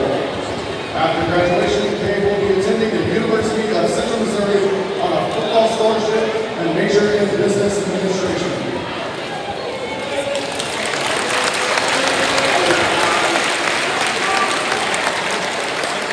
Our next candidate for Queen is Isabella Ramsey. She is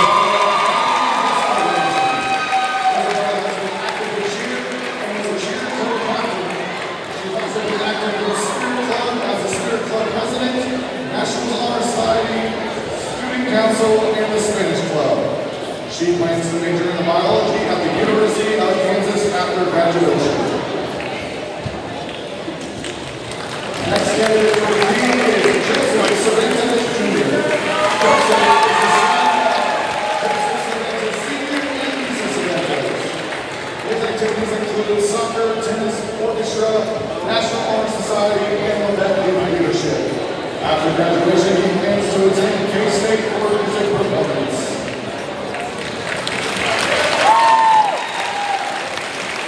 Our final team candidate is Kendall Young.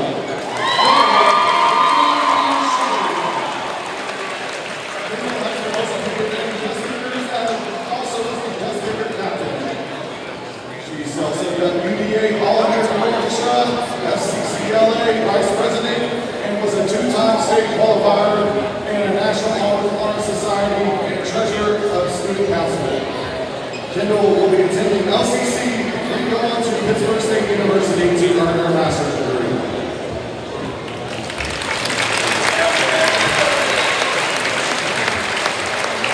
Our final team candidate is Gannon Breeze. He's the son of Brooke and Mary Breeze. Brooke has been active in soccer, in which she is the first ever 4-year starter for soccer. Also, he does wrestling, track and field, and is the TSA chapter president.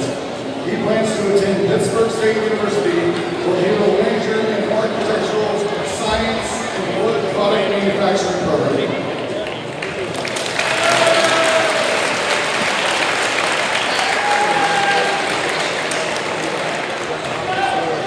Our flower girl this evening is Mom Barlow. She is 3 years old, the daughter of Karen and Carol Barlow. Mom's hobbies include playing with her baby dolls and wrestling with her brothers. Her favorite food is mac and cheese, and when she grows up, she wants to be a superhero. Founders this evening are Palmer Allen, son of Tyler Allen and Megan Allen. Palmer is 3 years old, and his hobbies are playing with his big sister Kennedy and also playing with his dinosaurs. His favorite food is sprinkles, which when he grows up, he wants to be 5 years old and in construction. Also, the founder is Amari W., son of Keandre W. Amari is 2 years old, and he likes to play outside, learn new things, and watch movies. His favorite food is chicken Alfredo, and when he grows up, he wants to play sports.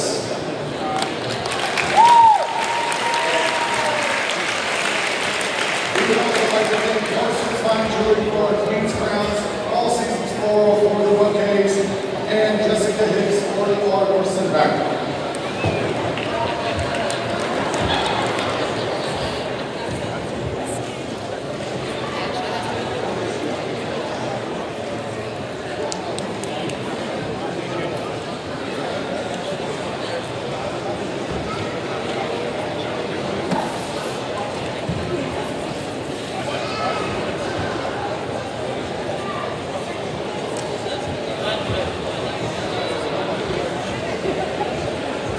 And now, the moment we've all been waiting for, our 2024 Norseman team is Kay Brown.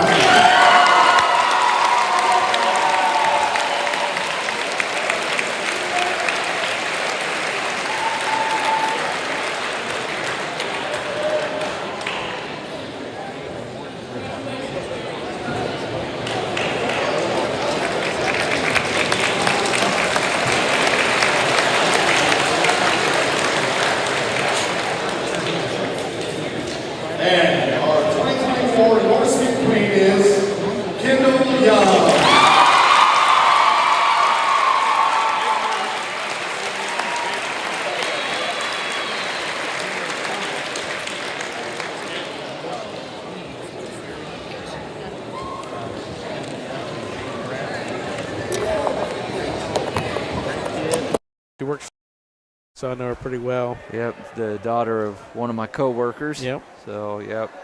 Well, Wayman well and Shelley deserved, are I'm sure. very, very good parents. I'm sure they're very proud. I'm sure they're sitting up here watching.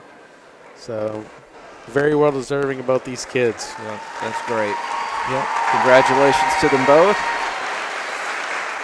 Yep. King Cade Brown and Queen Kendall Young. So it looks like Scheibe.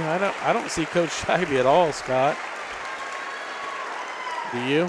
I'm scanning the crowd and looking over there, and I don't see anything. Tony, just real quick, some final stats. Just 28.5% shooting for Chanute at 16 out of 56. Lady Vikings 21 out of 56, 37.5%. Lady Vikes won the rebounding battle, 34-25. Had a couple of 2 fewer turnovers than Chanute, and they outscored Chanute from the free throw line. So, statistically, they did look at everything that. right. Lady Vikes did everything they had to do to win, and, they pulled away to get the 21-point win, and 9-3 on the year, setting themselves up for a good finish to the second half of the season. I do see Coach Scheibe just walk through the door. It looks like he could be heading this way. So we'll give him a couple seconds here. And let's talk a little bit about the upcoming schedule. So at Frontenac on Tuesday, if I remember right, it was a pretty close game last year. But they were pretty senior-led last year. Yep. And we'll ask Coach Scheibe about it. But then, I think we've got a winnable game in Pittsburgh on Wednesday. And so the Lady Vikes have got a couple of games coming up here that should be able to compete in. So, Coach, congratulations on the win. Me and Scott just talked about the beginning was really, really good, and the end was really, really good, but in the middle was pretty messy. Oh. Yeah, you're exactly right. We had some spurts where we looked awesome out there, and then, we had some spurts where we looked bad. So we talked about that in the locker room after the game, that, when we play a good team, we can't have them spurts. No. We can't have the switch going off during the game. When we step on the floor, we got to mean business. And I told him, I said, watch film, watch yourself. And then you wonder why us coaches go crazy over there sometimes. But, like you said, had some very good moments tonight, and then we had some poor moments. But I feel like their effort was pretty good. Maybe we got a little tired as well, but, we're pressing a little bit more. And so we switched defenses up there and went man-to-man, and I think that was a big switch there late in the second half. The thing Scott and I noticed early on, it felt like we didn't waste any time at all. We were moving the ball and going to the basket to score. Yeah. Like sometimes it seems like we'll try to run clock. Like I think the first time I really noticed was at the end of the first quarter, there was like 43 seconds or something. We're bringing it up the court, and I'm like, we might hold for last shot. And then all of a sudden, with 29 seconds, we're shooting it. Yeah. And so. Well, one thing too, we can't wait for them to set up their press. Yeah. You've seen Oshka sometimes just get the ball and go, and she had a wide open layup one time. So we got to do a good job of attacking that press as well. And, like I said, we got some things to work on, but, pretty good team win. I felt like all the girls contributed, and so that's hopefully we just keep getting better. That's the main thing.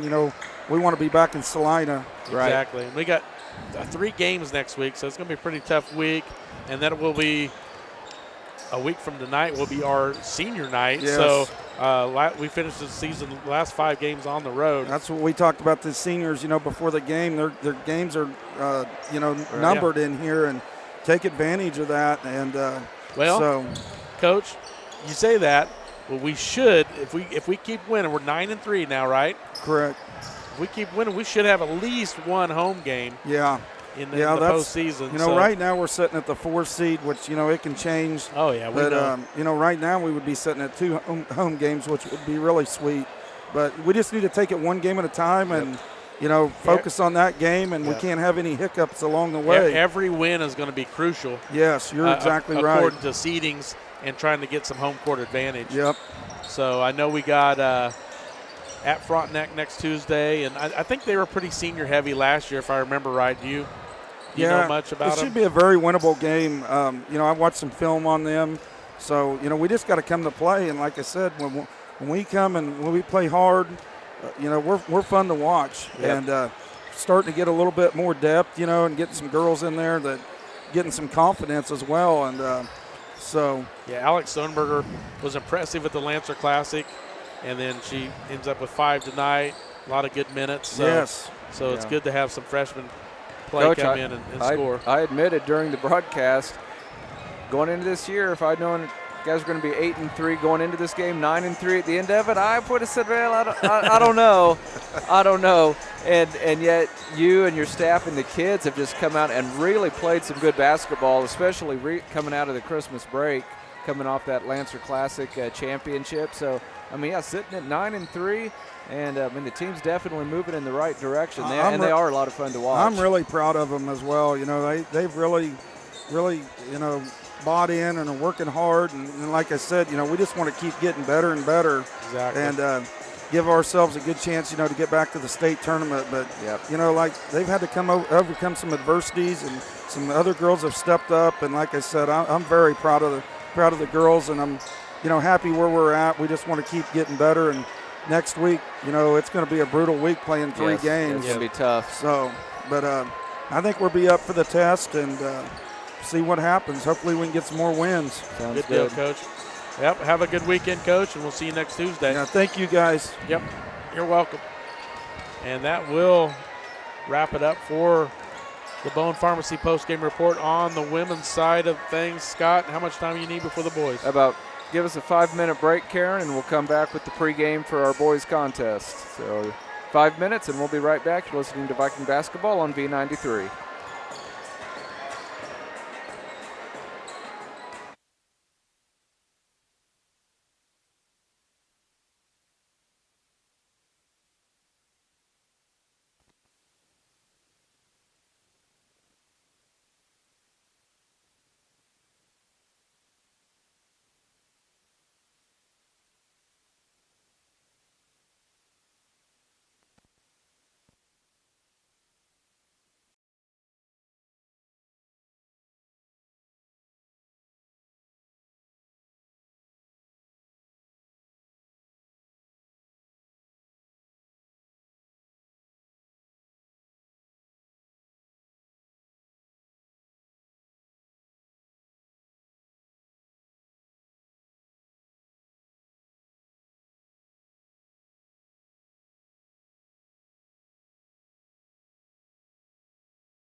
Thank you, Karen. We are back live at Harold T. Johnson Gymnasium.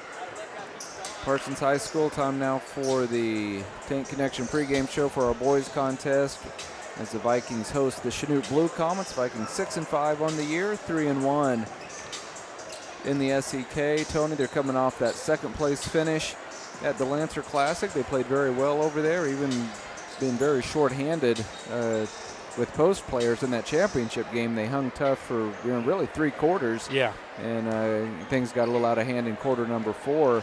I noticed Demias Johnson, he was on the scorebook, but he's in street clothes, so unfortunately he still won't be able to go tonight. Good news for the Vikings, though, Landon Wheat not just back on the floor. He is in the starting lineup tonight for the Vikings. His presence was sorely missed against Riverton last Saturday night in that championship game, but he does look like he has like an air cast, right? Something in his shoe, some kind of like a little bit of a. Yeah, he's got some kind of support. Ankle support. Yep. He might as well put something like that on both ankles for every game, because he's had some bad breaks. With rolling some ankles over the years. Let's real quickly run down the starting lineups. If you've listened to these broadcasts over the years, I mean, so a few of these Chanute Blue Comets, you feel like they've been around for a decade. Yeah. They're going to go with 6'2" senior Caden Seamster. He's an outstanding basketball player. 6'1" senior Rhett Smith. 5'9" senior Jordan Duncan. 6'1" senior Lars Kester. And 6'2" junior Elliott Stevenson. So a ton of experience in that starting lineup for Chanute. I believe they have 8 seniors on the roster. Starting tonight for your Parsons Vikings, they will go with 6'1" senior J.J. Kendrick, 5'9" senior Trey Mack, 6'4" senior Landon Wheat, 5'9" junior Connor Barkus getting the nod tonight, and 6'1" senior Trey Tallis. So, plenty of seniors in the starting lineup for the Vikings as well. And usually, Tony, not always, but usually when you have 8 seniors hitting the floor to start a basketball game, usually it's a pretty clean game. Yeah. And I kind of expect that tonight. But both teams are well coached. Evan Crabtree, the head man for Chanute, and of course Anthony Houck, the head coach for the Vikings. But should be a lot of fun. And the Vikings, they're sitting at 6-5, yep, and looking ahead to sub-state seedings. If they want to get a home game, they need to be above 500. Yeah, you got to be better than 500 more often than not. Because I think we ended up one game above 500 last year, and we got one game at home, right?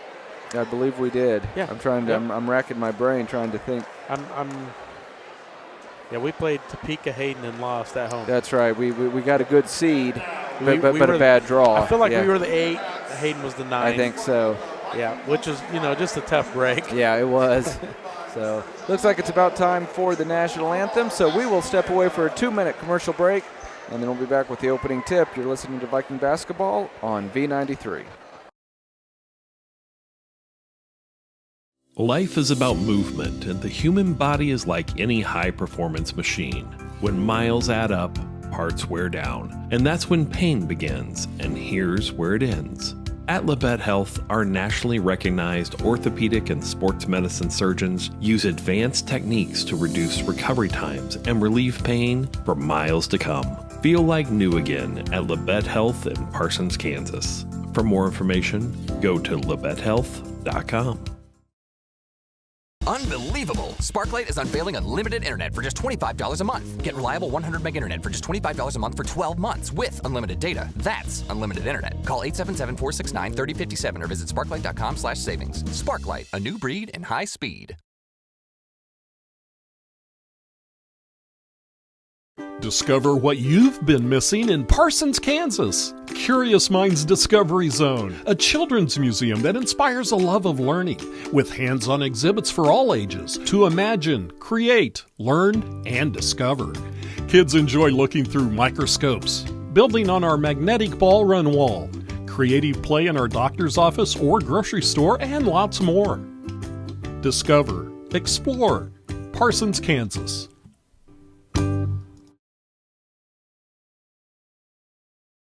Bowen Pharmacy supports the Parsons Vikings here, and here, and here. It's our goal to keep you covered. At Bowen Pharmacy, we give no excuses for you not to make it to the game. And it's always a great day to be a Viking.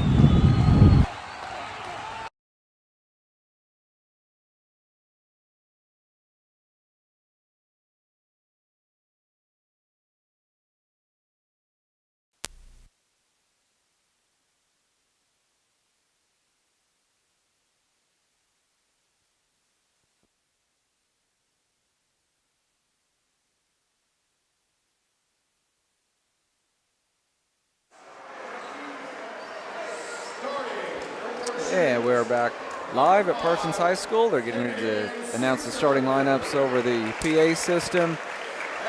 Tony, Vikings, I mean, anytime they play Chanute, more often than not, it's just a hard-fought basketball game for 4 quarters. It doesn't seem like either team can get a whole lot of separation. Obviously, there's been a couple of exceptions to that over the years, but it's always been good games. And so many times, when these teams play, it's the team playing at home that comes out on top. Again, there's been some exceptions to that, but even some of the great Viking teams at Chanute's been tough. At Chanute's been tough. I know one year we certainly would have won, but it was Derek Williams' first game of the year. Yep. He'd been out, had a football injury and missed several games, and he wasn't quite up to speed, and just been for whatever reason. Usually the home team wins, and we certainly hope that holds true tonight. We also had Chanute had the Kester boy, the older brother of Lars. Yep. That was outstanding. I remember spectacular. 2 or 3 years ago here on this court, he put on a show. Yep. And I feel like we ended up either winning last second or in overtime in that game. But he scored 30-some points, and it was just unbelievable. Like, he was tough. So we'll see how it plays out tonight. Chanute will be in that powder blue, their traveling uniforms. Vikings in their home white with the blue and gold trim. Most likely, it's going to be the Caden Seamster show tonight. They'll run their offense through their 6'2 senior. He can score in a variety of ways. Yeah, Seamster's been like you said earlier. Seems like he's been there forever. Yeah. But I feel like he was playing a lot as a freshman, and that's why it feels like he's been there for so long, just because he got so much playing time. Yeah, he had a lot of minutes. In fact, he may have even started as a freshman. He's breaking out the pink tennis shoes for this one. He's going to jump center against Landon Wheat. Boy, he hit that ball before it reached its peak, but they're going to let it go, and we are underway at Harold C. Johnson Gymnasium. Vikings start out man-to-man. Chanute has the first possession.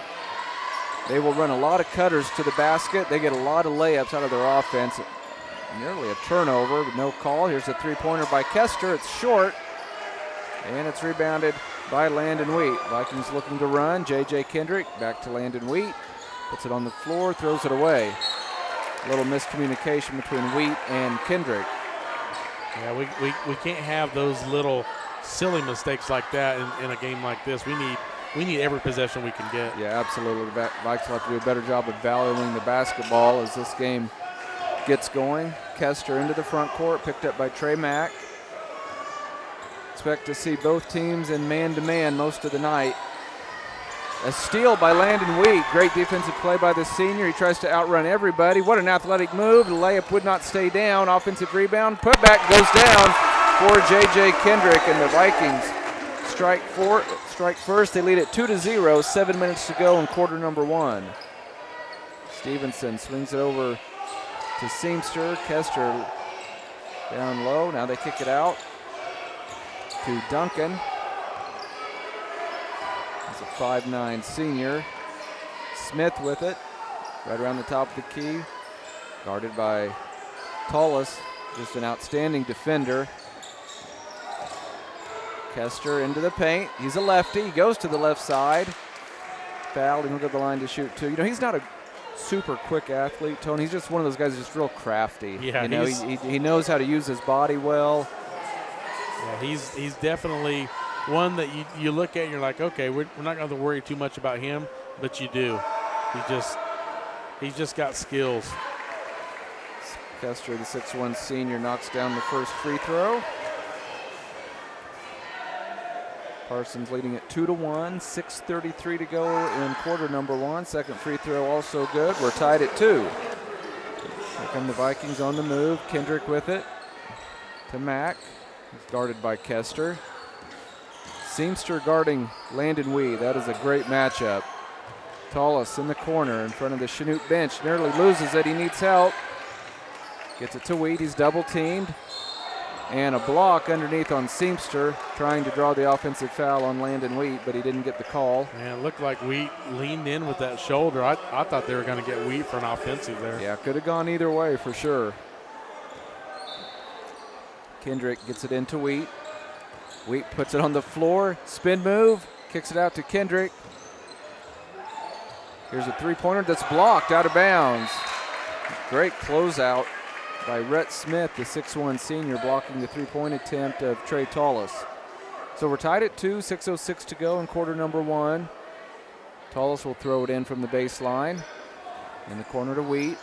Landon's been wanting to drive. He kicks it out to Barkus. Wheat to Tallis. Tallis into the paint. Oh, nice look to JJ.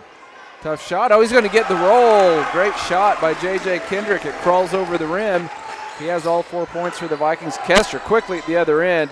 Layup no good. He's going to fight for it, get it back. Oh, he missed the layup again. It looked like he went over the back. No call. Barkus to Mack. Now Kendrick at the top of the key gets a screen. Boy. Quick move, kicks it out to Tallis. He'll launch a three. Oh, almost got it off the glass. Offensive board by Kendrick, blocked from behind. Smith with a great defensive play. Here comes Chanute on the move. Layup is good at the other end. Laying it in is Elliott Stevenson. And we are tied at 4. Vikings very quickly up to the other end of the floor. Trey Tallis will kick it back out to Max. He's guarded by Kester. Double teamed. He took steps. And it's a turnover. And we're going to have a couple of subs coming in. Dante Sawyer, Jagger Quirin in to line up for the Vikes, replacing Barkus and Landon Wheat. One thing, Tony, we've mentioned this sort of thing before. Vikings need to be aware that Kester is a lefty. Every chance he gets to go left, he's going to take it. They need to make him go right. Yeah, surely they've seen that on film. Yeah, I mean, they've been playing him for a lot of years now. Seamster calling for the ball. They didn't get it to him. Chanute looking for their first lead of the night. Duncan out top to Kester, over to Stevenson. Smith puts it on the floor. Now over to Kester. Vikings still in that tight man-to-man defense. Duncan directing traffic. Now to Kester in front of the Viking bench. Out top to Stevenson. Long three. Knocking it down. 5'9 senior Jordan Duncan, and Chanute leads by 3, 7-4. 4:15 to go in our first quarter. Kendrick to Sawyer. He's going to get a lot of attention from the defense. Oh, he got fouled. And did they get Kester? Yep. So actually he got tripped because it could have been an offensive foul. That's what I thought, and it would have been a rough break because actually there was a foul before that when Sawyer got tripped, but he's going to get 2 free throws. So they end up getting Kester, who he ran into. They didn't get the person that tripped him. Yeah. So I mean, they got the foul on the wrong person. I think that's why Kester's so upset. You know, it's a good break for the Vikes because Sawyer, because of the way they called that foul, gets the 2 free throws. And the first one is good. That's his first point. And he's also the first Viking to score other than J.J. Kendrick. Boy, but I tell you, Tony, Landon Wheat looks like he wants to explode for a big night tonight. Yeah, I hope so. Second free throw goes down. Joe Keel will check into the Viking lineup, and he will replace Dante Sawyer. 4:07 to go in quarter number 1. Chanute leading at 7-6, and now they are making Kester go to the right side of the court. Seamster with it. He gets a screen, kicks it out. And we do have an offensive foul. We do. Did they get Seamster? Got to. Yep. That's got to be second one on Seamster. Wow, that's a big call here in the first quarter. Seamster's probably going to have to head to the bench. Chris Harding, 6-foot sophomore, take his place. That's a big break for the Vikings. Yeah, Seamster not happy at all. He needed to pull up, though. Right. I mean, he just kept his momentum going and just blew the guy out. Keel with it out top. Vikings trailing Chanute 7-6. 3:40 to go in the first quarter. Keel open for three. Spins around and off. Boy, it looked pure, but it's no good. And here comes Kester with it. Oh, good look underneath. Layup missed. Vikings catch a break. That's the third layup missed by Chanute. The Vikings can take advantage of it here. Queeran to Tullis. They almost throw it away. Tullis tried to save the possession, but Chanute has it. They have numbers going the other way. Great hustle and a steal by Queeran. He just saved a layup. At the other end, Queeran wants the three. Got it. He has really stepped up his game offensively. Yeah, that's a big three there. And the Vikings lead at 9-7. 3 minutes to go in quarter number one. Kester over to Stevenson, guarded by Queeran. Underneath, shot is going to go down. Nicely done by Rhett Smith. We are tied at 9, 2:45 to go in the first quarter. Trey Mack to Keel, to Kendrick. We thought about a long three. Tullis lost it, just went right through his hands. Here comes Chanute. Smith with it. Gets it over to Harding, and Chanute will reset. Kester with it. Back to Harding. He's guarded by Queeran. Chanute, they send a lot of cutters through the paint. Here's a deep, deep three. In and out, no good. And who's going to get the rebound? The Vikings have it. Kendrick doesn't have the numbers. He's going to force the action anyway. Gives it off to Tullis. He's a lefty. He goes to the left side and scores. That's a big basket by Trey Tullis there. We needed that. Yeah, he's the fourth guy to get into the scoring column for the Vikings in the first 6 minutes, and Parsons leads Chanute 11-9. Duncan to Harding on the right wing. Stevenson wants the three. Spins around, no good. It looked like over the back. There. Boy, and now Chanute gets the loose ball. Tough break for the Vikings. That looked like over the back. Kester for three. Oh, he missed it. Missed it by quite a bit, too, actually. Here comes Keel to Queeran. The sophomore pulls up. And miscommunication. It's a turnover. Stevenson. Boy, he pushed off. He shoved J.J. Kendrick right in the back. So I'm not really sure how that's a foul on J.J., but he picks up his first. Minute 28 to go in the first quarter. Parsons leading Chanute 11-9. Couple of subs come in. Jason Smart, Dante Sawyer, also Landon Wheat back on the floor for the Vikings. And a near steal. Who's going to get it? Smart has it. Contributing. Oh, then he missed the layup. Did he step on the baseline? Boy, Jason Smart did everything right except finish the layup at the other end, Tony. That was a great steal. Great effort coming off the bench. So Chanute gets the ball back. Parsons leading at 11-9. Minute 20 to go in quarter number one. Stevenson into the front court. Off to Harding. Now to Kester. To Stevenson. Duncan on the right wing. Gets it down to Kester. Finds Stevenson on the baseline. He dribbles out of traffic. Now Harding on the left wing. Back to Kester. Boy, goes right over his man. And then a block from behind. They get Smart with the foul. We're going to have two free throws coming. What about potential offensive foul underneath, Tony? Yeah, Boy, he ran right over. Pushed off. That's four missed layups by Kester, though. Point blank range. So Jason Smart picks up his first and the team's third. Parsons leading at 11-9. Kester 2 for 2 from the line. He's an outstanding free throw shooter, and he knocks down that one. So he has 3 points, all coming from the charity stripe. He's looking to knot this game up at 11 points apiece. Again on the floor for the Vikes, Trey Mack, Dante Sawyer, Landon Wheat, J.J. Kendrick, and Jason Smart.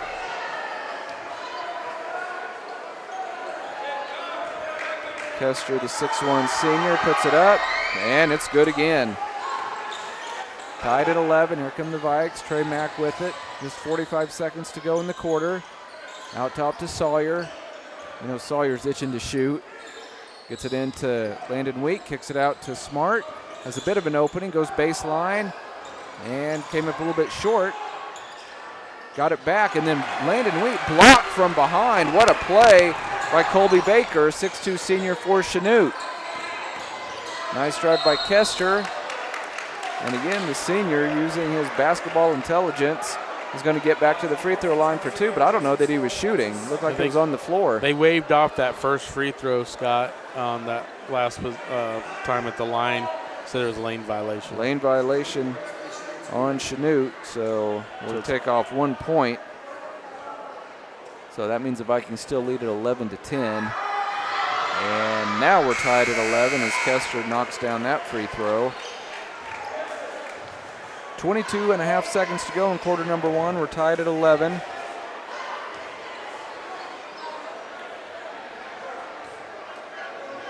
Kester's free throw on the way. Good again.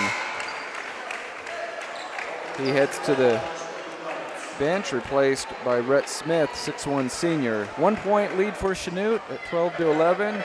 Dante Sawyer will bring the ball into the front court for the Vikings. 15 seconds to go in the first quarter. Sawyer picked up by Harding. Down to 11 seconds. Coach Houck shouting instructions from the Viking bench. Tallis has it with 6 seconds. They try to lob it into Wheat. He's double teamed. Shot went down, but there was a foul before he went up. And that 4 seconds to go. They got the foul on Elliott Stevenson, his first. Let's see if they try to lob it into Wheat again. They get it to Wheat, but only 3 seconds. Vikes have to move quickly, and they almost throw it away. Kendrick does not get it off. And we have reached the end of quarter number 1 with your score. Chanute 12, Parsons 11. We're back in 1 minute. This is Viking basketball on B90. With many years of combined experience, Eye Care Associates of Parsons has set the framework in providing comprehensive eye health examinations for all ages and routine vision care for families throughout the 4-state area. Our optometrists and staff provide remarkable care with state-of-the-art technology to help with diagnosis and management of eye health conditions. Give us a call or visit our website to schedule your next eye exam. Eye Care Associates of Parsons. Experience modern eye care. Bowen Pharmacy supports the Parsons Vikings here, and here, and here. It's our goal to keep you covered. At Bowen Pharmacy, we give no excuses for you not to make it to the game. And it's always a great day to be a Viking.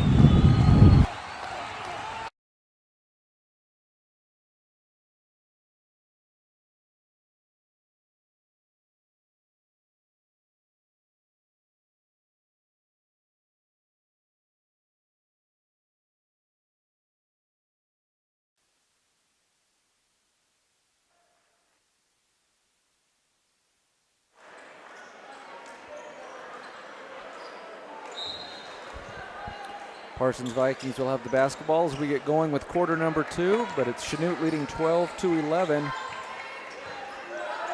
I look for Landon Wheat to kind of do some damage in this quarter. We have a turnover right off the bat. Tie-up situation. Chanute came out and did some trapping at half court, and the Vikings weren't ready for it. So 12-11, Chanute has the 1 point lead and the ball. That's unfortunate there. Rhett Smith to Jalen Duncan. He's just a freshman. Baker with it. Out top to Smith. He drives. Gets right into, Wheat's going to get the blocking foul. And that is just the first on Landon Wheat. I'll tell you, Chanute typically a very good free throw shooting team. They haven't missed yet, although they had one wiped out on a lane violation, but nobody's gone to the line actually except Lars Kester until right now. And knocking it down is Rhett Smith. Yeah, the Vikings had double the amount of turnovers in the first quarter. Everything else is pretty even. We did shoot a little bit better percentage, but we're lucky to be in the game as close as we are, I think. Yeah, just a one-possession game as Smith knocks down the second free throw. So 14-11, Chanute by 3. J.J. Kendrick with a nice drive, but he's double-teamed. Back out to Tullis. Now to Kendrick. J.J., he's going to get trapped, and he's in trouble. He loses again? Yeah, it's going to be another tie-up situation. That's 2 times in a row. Yeah, the Vikings have to be ready for these traps. Obviously, Chanute has changed some things up defensively. Again, Chanute with a 3-point lead, 7:17 to go in the first half. Kendrick gets it in to Sawyer. Well, he got pushed, no call. Now JJ puts it on the floor. Out to Sawyer, he wants to drive. And an offensive foul, an illegal screen on JJ Kendrick. So he picks up his second foul, and it's been a frustrating start to the second quarter for the Vikes. Not getting any calls. Chris Harding, 6-foot sophomore, with the ball on the far side, gets a screen out top. And we've got an offensive foul on Chanute. Illegal screen. 35. Elliott Stevenson, that's his second. So Seamster and Stevenson with 2 each. At least they're calling it both ways, Scott. Yeah, and Kester will check back in for the Blue Comets. The Vikings can get some rhythm going on the offensive end. Right now, Chanute leads at 14-11, 6:54 to go in the first half. Sawyer tried to get it to Tallis. Somehow it did get it to Tallis. Back out to Sawyer for a deep three, and he knocks it down.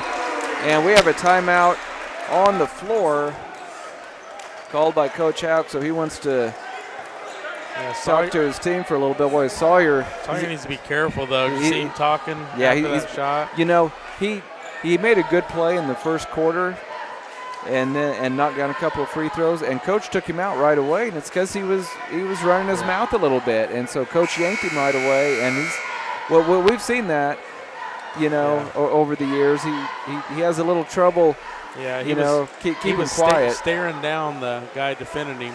Yeah, and you got to be careful at the high school level because those officials will tee you up very quickly if they see some bad sportsmanship.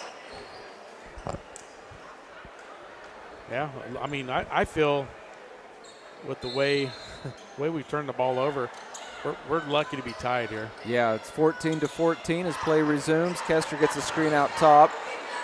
Senior guard going to swing it over to Harding. Now Baker has it to Smith on the left wing.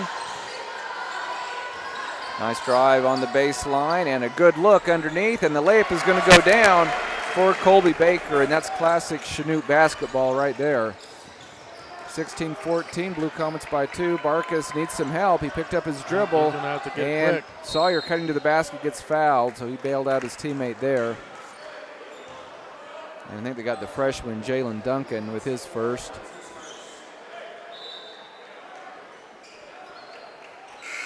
And the team's second here in quarter number 2. Baker heads to the bench, replaced by Landon Bilby, a 5'10 junior. So pretty deep bench here. And the Vikes throw it away on the inbound. They were trying to lob it in to Landon Wheat.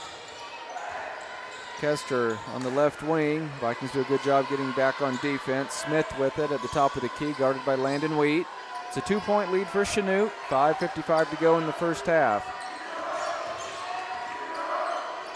Smith looking to make a move. Now kicks it back out to Baker. Right back to Smith. Now they get it to Bilby. Baker with it. Kester trying to get it inside. Nothing doing there. Chanute being very patient. Smith gets it down on the blocks. Oh, good look underneath. The layup is going to go down for Jalen Duncan, the freshman. Little guy on the floor, Scott. And the Vikes just threw it away. 18-14, Chanute by 4, 5:21 to go in the first half. Chanute is not afraid to make you play defense, Tony. If they need to pass the ball 20 times, they will. And I've seen them get a lot of layups against the Vikings over the years. Vikings with 6 turnovers in the first quarter, already with 3 here in the second. Kester has it down on the blocks, goes up, missed it. Second try, no good. Will he try it again? Found a man underneath, and that layup is going to go down for Colby Baker.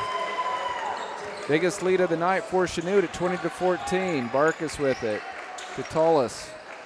Tallis, nice drive, but it's poked away from behind. Goes right to Queer, unfortunately. Nice drive on the baseline. High arching shot, partially blocked. And Chanute has it. Here come the Blue Comets with the ball and a 6-point lead. Smith looking to drive. Maybe been partially blocked. That's got to be finally over the back on the 6'2 senior, Colby Baker. So he picks up his first and the team's third. They've outscored the Vikings here in the second quarter 8-3. The Vikings just have that long three-pointer by Dante Sawyer. Yeah. And in classic Chanute fashion, they just kind of figure out a way to find people close to the basket for easy, virtually uncontested layups. Yeah, Chanute shooting 50% here in the second quarter, only 25% in the first quarter. Mack over to Barkus. Vikings need a basket on this trip. They almost throw it away. JJ kicks it out to Mack for a three. There it is. Trey Mack knocks it down. So the Vikes with a couple of threes here in the second quarter to stay close. It's Chanute 20, Parsons 17, 4 minutes before halftime. Bilby almost threw it away. Here goes Kester. Cut off at the free throw line. Out of Baker. Here's an open three. It's short. And Landon Wheat skies for the rebound, but then throws it away on the outlet pass. Just some silly turnovers here in the first half by the Vikings. And we talked about it right off the bat, Tony. You have to value every possession when you're playing Chanute. I mean, there was no reason to rush that. I mean, there was nobody pressuring him. And he just, I don't know what that was. The bad Kester pass. Picked up by Tullis. Tullis almost picked his pocket. Almost got him again, and Kester will back out. Gives it to Smith. Now to Bilby. Kester to Duncan. Now Baker on the left wing. Smith in the paint. In the corner for a three. That's off the mark, no good. Good rebound by Barkus on the weak side. Vikings with the ball just down by 3. 3:12 to go in the first half. Tullis to Landon Wheat. Landon, nice move, gets around everybody and scores off the glass. What a move by Landon Wheat. That is his first basket of the night. No call, a lot of contact there. I'm surprised on the no call. I am as well. Probably could have gone either way. 20-19, Chanute by 1. Again, another cutter to the basket for a layup. Scoring off the glass is Bilby, his first basket. 3-point lead for Chanute. Quickly at the other end. Barkus for a three in the tie. Off the mark, no good. Rebounded by Kester. Here comes Chanute with the basketball and the 3-point lead. 2:35 to go in the first half. Kester swings it around to Smith. Puts it on the floor. And he's double teamed, and it's a steal. Oh, who are they going to get the foul on? Well, Chanute, 12.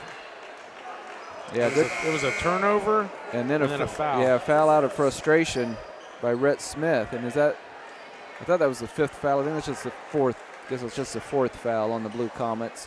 Vikings will be shooting 2 on the next Chanute foul. 22-19, Chanute by 3. 2:25 to go in the first half. Trey Mack with it. Out top to Sawyer.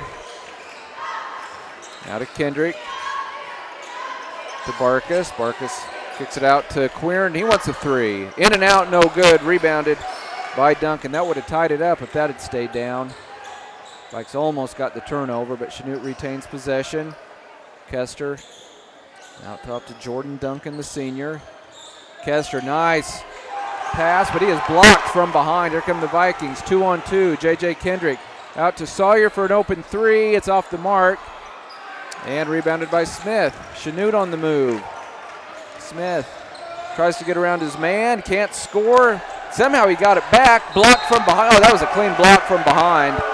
Who'd they get the foul on? Wow.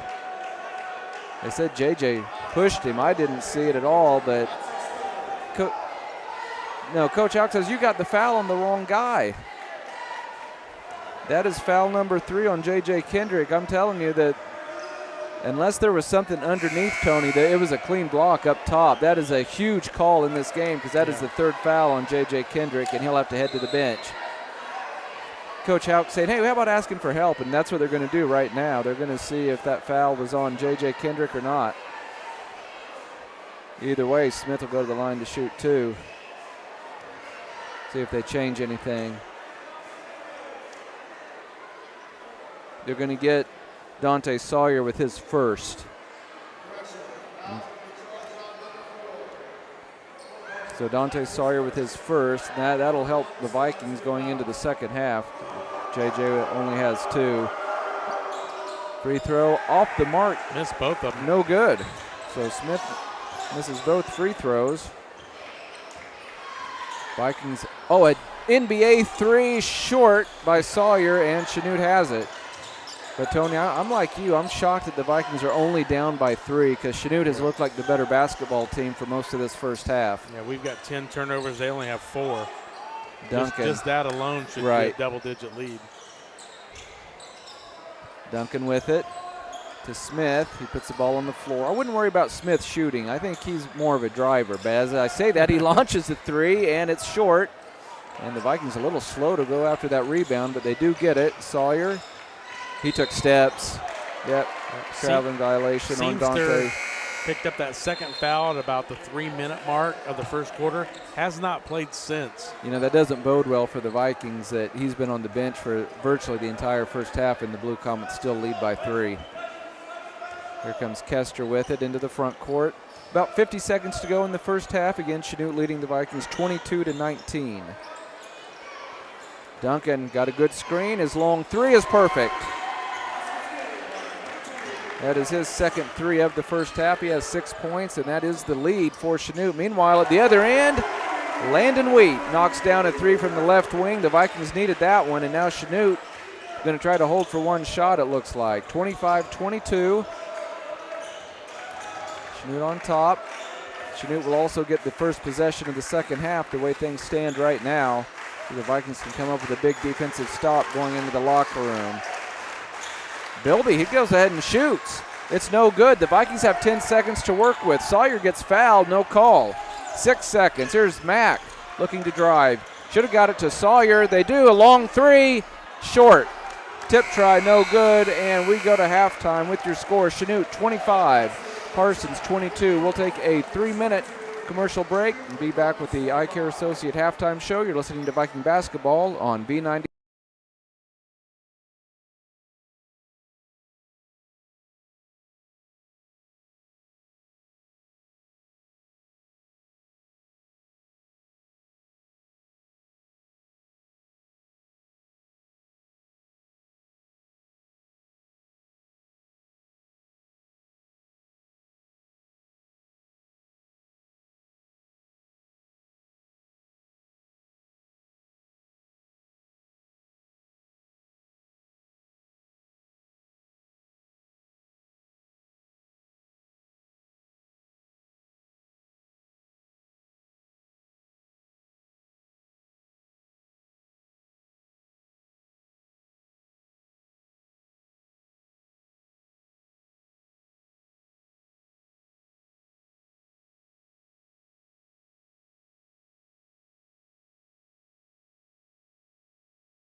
At Labette Community College, we're passionate about medicine and compassionate about people. Our highly trained instructors provide innovative career-specific education in the field of diagnostic medical sonography. Do you already have an associate or bachelor's degree in healthcare? Earn an additional certification in sonography. LCC offers a 12-month completely online program with a clinical component. In as little as 1 year, specialize in OB, abdomen, or vascular. For more information, text pound SONO to 620-293-6671 today. Apply online at labette.edu. With many years of combined experience, Eye Care Associates of Parsons has set the framework in providing comprehensive eye health examinations for all ages and routine vision care for families throughout the 4-state area. Our optometrists and staff provide remarkable care with state-of-the-art technology to help with diagnosis and management of eye health conditions. Give us a call or visit our website to schedule your next eye exam. Eye Care Associates of Parsons. Experience modern eye care.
can't go for it. Why won't they do it?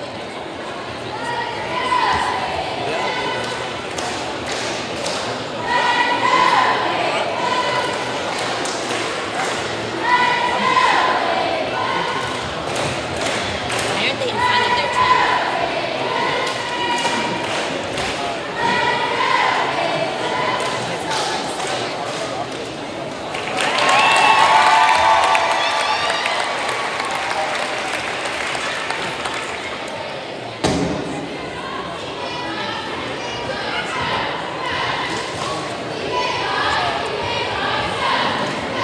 Are you ready? Okay, so it's open, so there's no push to play.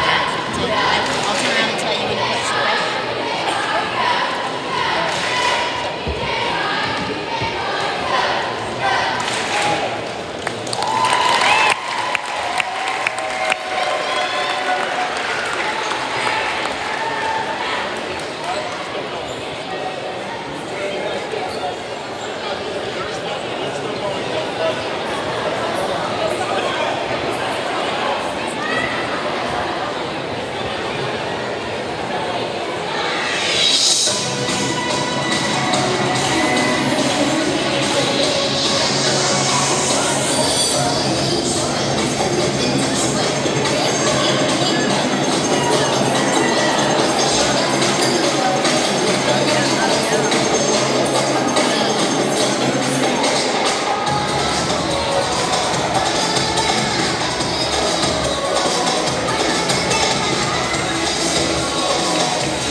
Teams tangle with each other, and hopefully the Vikings can figure out a way to pull this thing out and get their 7th win of the year and 4th win in league play. We're going to have a bit of it. Looks like it's going to be a bit of an extended. They're going to put 3 minutes back on the clock. Yeah, they had some of the junior dance team out on the floor during the halftime show. So let's go ahead and step away.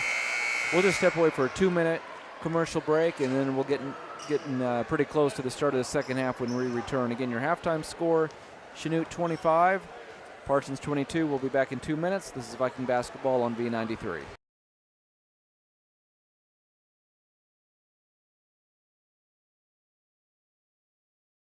With many years of combined experience, Eye Care Associates of Parsons has set the framework in providing comprehensive eye health examinations for all ages and routine vision care for families throughout the 4-state area. Our optometrists and staff provide remarkable care with state-of-the-art technology to help with diagnosis and management of eye health conditions. Give us a call or visit our website to schedule your next eye exam. Eye Care Associates of Parsons. Experience modern eye care. At Labette Community College, we're passionate about medicine and compassionate about people. Our highly trained instructors provide innovative career-specific education in the field of diagnostic medical sonography. Do you already have an associate or bachelor's degree in healthcare? Earn an additional certification in sonography. LCC offers a 12-month completely online program with a clinical component. In as little as 1 year, specialize in OB, abdomen, or vascular. For more information, text pound SONO to 620-293-6671 today. Apply online at labette.edu. Life is about movement, and the human body is like any high-performance machine. When miles add up, parts wear down, and that's when pain begins, and here's where it ends. At Labette Health, our nationally recognized orthopedic and sports medicine surgeons use advanced techniques to reduce recovery times and relieve pain for miles to come. Feel like new again at Labette Health in Parsons, Kansas. For more information, go to labettehealth.com. Bowen Pharmacy supports the Parsons Vikings here, and here, and here. It's our goal to keep you covered. At Bowen Pharmacy, we give no excuses for you not to make it to the game. And it's always a great day to be a Viking.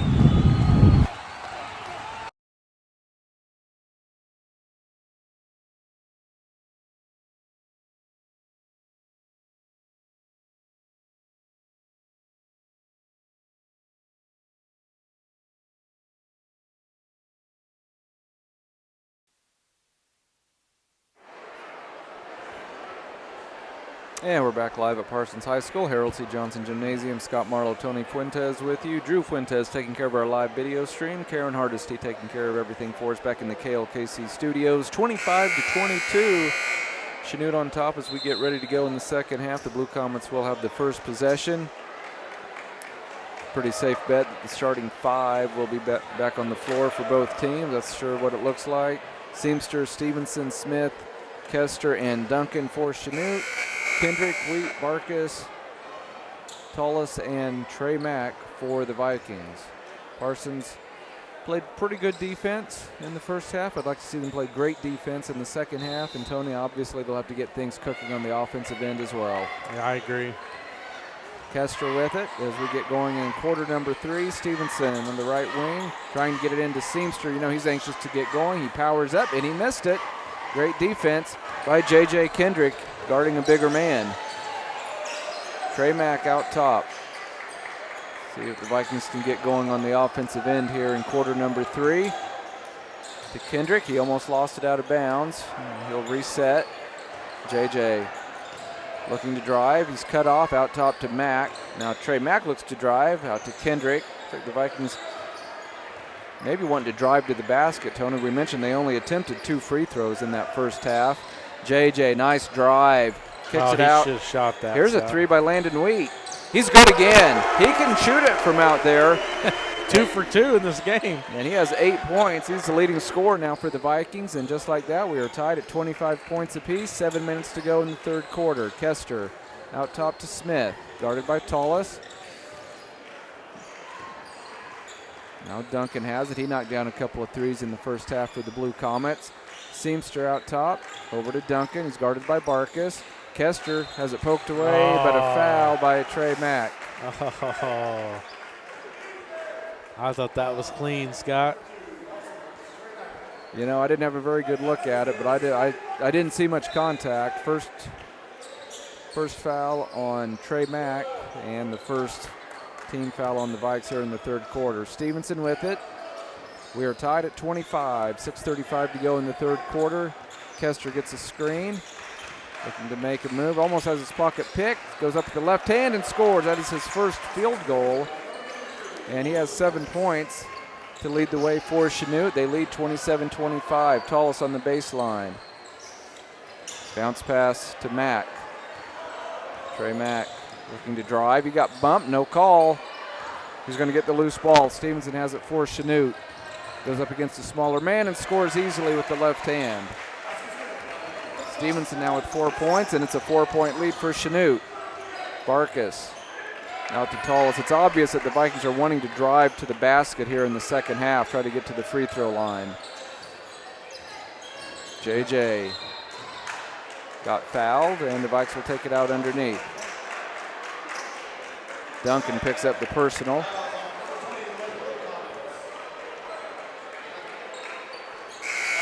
That's his first. Quirin checks in for Barkus. Quirin knocked down a 3 in the first quarter for the Vikes. Kendrick having a little bit of trouble getting it in. Now throws it way out top to Jagger. Quirin almost took steps, gets it to Wheat. Landon puts it on the floor. Boy, I thought he got fouled. He's getting held on the wrist. Spin move, he got bumped. No call. That's a lot of contact. Landon Wheat can't believe it. Seamster at the other end, and now they call a quick whistle because he took steps. Yeah, Landon definitely got fouled on that last play. That was unbelievable. But, you know, they let a lot of contact go in the girls' game as well, Tony. So here we go. Vikings down by 4, 29-25, 5:20 to go in quarter number 3. Quirin with it. Out to Kendrick. JJ goes baseline. Out to Quirin for a corner 3. Got it again. Wow. That's his second 3 of the night. 3-point shooting, basically keeping the Vikings in this. 6 threes on the night. Chanute leading 29-28, 5 minutes to go in quarter number 3. Seamster, who did not play hardly at all in the first half due to foul trouble, swings it over to Kester. Now Seamster has it. Double teamed. He fights through the double team, but his pocket is picked. Here come the Vikings. Landon Wheat has it. Almost lost it. He does lose it. That was a frustrating sequence for the Vikings. Landon slaps the floor in disgust, and who can blame him? That's the first turnover in the third quarter for the Vikes. Chanute with the ball in a 1-point lead. 4:40 to go in the third quarter. Smith on the right wing, guarded by Tullis. Ball tipped away, and somehow Kester ended up with it. Swatted away! Knocked out of bounds by Landon Wheat. That was a good block. Yeah, that was a very athletic move by Landon Wheat. Kester to throw it in, gets it into Stevenson, swings it over to Seamster. He's still looking for his first points. Oh, nice ball movement. And a blocking foul on Landon Wheat. His second. And Chanute will take it out. 4:22 to go in the third quarter. Chanute leading this basketball game 29-28. Landon Wheat looks pretty fatigued. He's been working hard. He's going to head to the bench for a breather. Kester to Seamster. Nice move. And we have a foul on Kendrick, I believe. That looked like a lot of ball, and Seamster was one putting the body into him. I agree. So Kendrick picks up his third. 2 free throws coming for Caden Seamster, the 6'2 senior, looking for his first point of the night. That's just a tough matchup when Wheat going out of the game and without Johnson in there. Whew. Free throw goes down. I feel like they could do that the rest of the night. Yeah. Sawyer will check in. They didn't buzz him in. Second free throw goes down, and now Sawyer will check in. JJ Kendrick doesn't want to come out, but he'll head to the bench, replaced by Sawyer. 3-point lead for the Blue Comets, 31-28, 4:18 to go in the third quarter. And Tony, the Vikes not playing their best basketball, but they're still hanging around. Yeah, I'd like to see Sawyer hit a big 3 on this. Look at this. Chanute's gone to a zone. I believe for the first time tonight. Quirin wants to hit a 3 out of it, and he does. Wow. I don't think they'll stay in that zone very long because the Vikings, the one thing they have done well tonight is shoot the 3. Yeah, Jagger had a really good game at Southeast in that semifinal, and he's doing it again tonight. 31-31, we're tied. Seamster took steps. Yep, got him. He's had a very frustrating night. You know, sometimes when a guy gets in early foul trouble like that, Tony, and then has to sit out that many minutes, they're out of rhythm, and sometimes they just try to do too much. You know, they're not tired at all because they haven't played. Oh, at the other end, another 3. It's good. Jagger Quirin. Wow, is that 4? 3 threes in this quarter, 4 threes on the night, and the Vikings lead at 34-31, 3:35 to go in quarter number 3. We'll be back in 30 seconds. This is Viking basketball on B93. Labette Community College is meeting the need for an increased demand in qualified radiographers. Our radiography students will train on the latest technology in a hospital simulation environment. I wanted to be able to go into a career where I could help people. And if you're going to go into that field in this part of the 4-state area, LCC is the only place to come. Tuition is nearly half the cost of universities. Scholarship and financial aid available for those who qualify. Text radiography to 620-293-6671 for more information or visit labette.edu. Bowen Pharmacy supports the Parsons Vikings here, and here, and here. It's our goal to keep you covered. At Bowen Pharmacy, we give no excuses for you not to make it to the game. And it's always a great day to be a Viking. 34-31. Tony, 7 of the Vikings' last 8 field goals have been three-pointers, and that is why they are leading this game 34-31. Typically when these teams play, it's Chanute that is knocking down shots from behind the three-point line, but tonight Vikings with 8 three-pointers. I've got in this quarter between the two teams only 3 missed shots, 6 made shots. Play has resumed. Chanute has the basketball, but it's Parsons leading at 34-31. Harding gives it off to Kester. Hands off to Stevenson. Little floater from about 14 goes down. That was a tough shot. Stevenson now has 6. Quickly at the other end, Landon Wheat. It's tipped away. That should stay with the Vikings. So Landon didn't get a real long rest. He's back out on the floor. Parsons leading this one 34-33. We had a feeling this game would probably be pretty tight from start to finish. Quirin, who's had a huge night for the Vikings. Tallest for 3. It's blocked. And what a great save. What a defensive play by Smith. I think he blocked one of Tolles' 3 in the first half as well. Wow. So Chanute with a chance to regain the lead. 2:58 to go in the third quarter. Parsons leading by 1. Kester fakes the 3. Tried to get a wraparound pass. Somehow he got it to Stevenson. He backs out beyond the three-point line. Now Kester on the left wing to Smith, to Baker, or rather to Harding. And the ball tipped away. The Vikes have it. It's a turnover. Dante Sawyer. 3 turnovers in this quarter for Chanute. Sawyer. Triple team, gets it to Quirin, now to Mack. Out top to Sawyer. Boy, they are not giving him any space. Got it down low. Now a kick out at 3. It's good again for Jagger Quirin.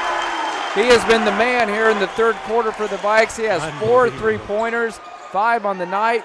Oh, what a defensive play of Trey Tullis. Missed shot at the other end thanks to the defense by Tullis. Here come the Vikings. Here's a Mack's going to drive. Lost it, kicks it out to Wheat. He wants a 3. That one's off the mark, no good, and it's run down by Chanute. Harding has it. It's a 4-point lead for the Vikes, 37-33. Harding almost took steps. Great save. The Vikes may have had a layup at the other end, but they called a violation on Chanute. I think they called a traveling violation, but either way, the Vikes have the basketball. That's one whistle we didn't want, Scott. Yeah, exactly. But Chanute has had 4 turnovers total in the first half. They got 5 in the third quarter. Yeah, they've been a little bit sloppy here in the second half. Vikings with the ball in a 4-point lead. Minute 40 to go in the third quarter. Landon Wheat puts the ball on the floor. Nice drive. He's fouled. Oh, he can't get the layup to go. I sure thought he had a good look at it, but he does earn 2 free throws. Yeah, he needed that one to go. Yeah, there's really, I don't think, other than Seamster, I just don't think anybody can stay with Landon one-on-one athletically. Landon's free throw, good. He has 9 points on the night, 38-33. This is, I believe, the biggest lead of the night for the Vikings. Oh, yeah, 100%. Chanute led most of the way in the first half. Landon's second free throw, good. So it's been all 3-pointers and free throws for the Vikings here in the second half. They lead by 6. Minute and a half to go in the third period. Harding into the front court, swings it over to Kester. Out top to Stevenson. Harding looking to get it in to Kester. There it is. Goes up against a smaller Mack. It's a jump ball, and the Vikings have it. Kester frustrated. Good defense. That's a big play there by Landon Wheat to tie that up. Here come the Vikings. Quirin, who's been red hot here in the third quarter. He has 4 3-pointers in this period alone. Mack, he wants a 3. And it's short, knocked out of bounds by Trey Tullis, I thought. Nope, it was off of 13. Okay, last guy to touch it then was Colby Baker, the 6'2 senior, so the Vikings need to get the ball. And we have a timeout called by Coach Houck. Minute 3 to go in the third period. Vikes lead at 39-33. Tony, it's been the Jagger Quirin show in the third quarter. 4 threes, along with 5 points from Landon Wheat. They're the only 2 guys to score here in the second half, but it's been enough. It's impressive. I mean, we've seen spurts of him, through the year, this year of that, but nothing like hitting 5 threes in a game. I mean, you would think if you were going to tell me somebody's going to hit 5 threes, I'm going to say it's Dante Sawyer. Right. But Jagger definitely has the ability to do it, and he's showing out tonight. He reminds awesome. me, it's kind of similar to Hinman Mitchell on the girls' Exactly. side. She Yeah. played some varsity as a freshman, Yep. and is just so much more comfortable in the system as a sophomore. And you see the same thing with Quirin. Plays ready to resume. They lob it to Landon Wheat out top. Now to Tullis, guarded by Duncan at the top of the key. Swings it over to Mack, guarded by Kester. Tried to get it down low. It's a kick ball. I think they got a foul. Even better. Just a kick ball, but yeah, they got the foul on Colby Baker holding Wheat. That's four? his second. And That's that is just the the team's third. 53 seconds to go in the quarter. Vikes leading this one 39-33. They get it into Tullis. Trey Tullis with a nice spin move. Nice look to Wheat, and he lays it in. Landon Wheat with 12 points. Vikes by 8. it's unbelievable. They have actually dominated Chanute here in the third quarter. Stevenson at the top of the key to Duncan. Hands off to Harding. Nice drive, but then he loses it. Who's going to get it? He got it back, and he's going to score. That's unfortunate. The That should have been a turnover. Yeah, he gets his first basket. It's a 6-point lead for the Vikes. They should hold for one here. Chanute will get the basketball to begin the fourth quarter. See if the Vikings can have a good possession here. 8 seconds on the clock. Sawyer looking to drive, almost threw it away. Trey Mack does drive and throws it away. Desperation three is going to be no good. And we have reached the end of quarter number 3 with your score. Parsons 41, Chanute 35. We'll be back in 30 seconds. This is Viking basketball on B93. Discover what you've been missing in Parsons, Kansas. Curious Minds Discovery Zone, a children's museum that inspires a love of learning, with hands-on exhibits for all ages to imagine, create, learn, and discover.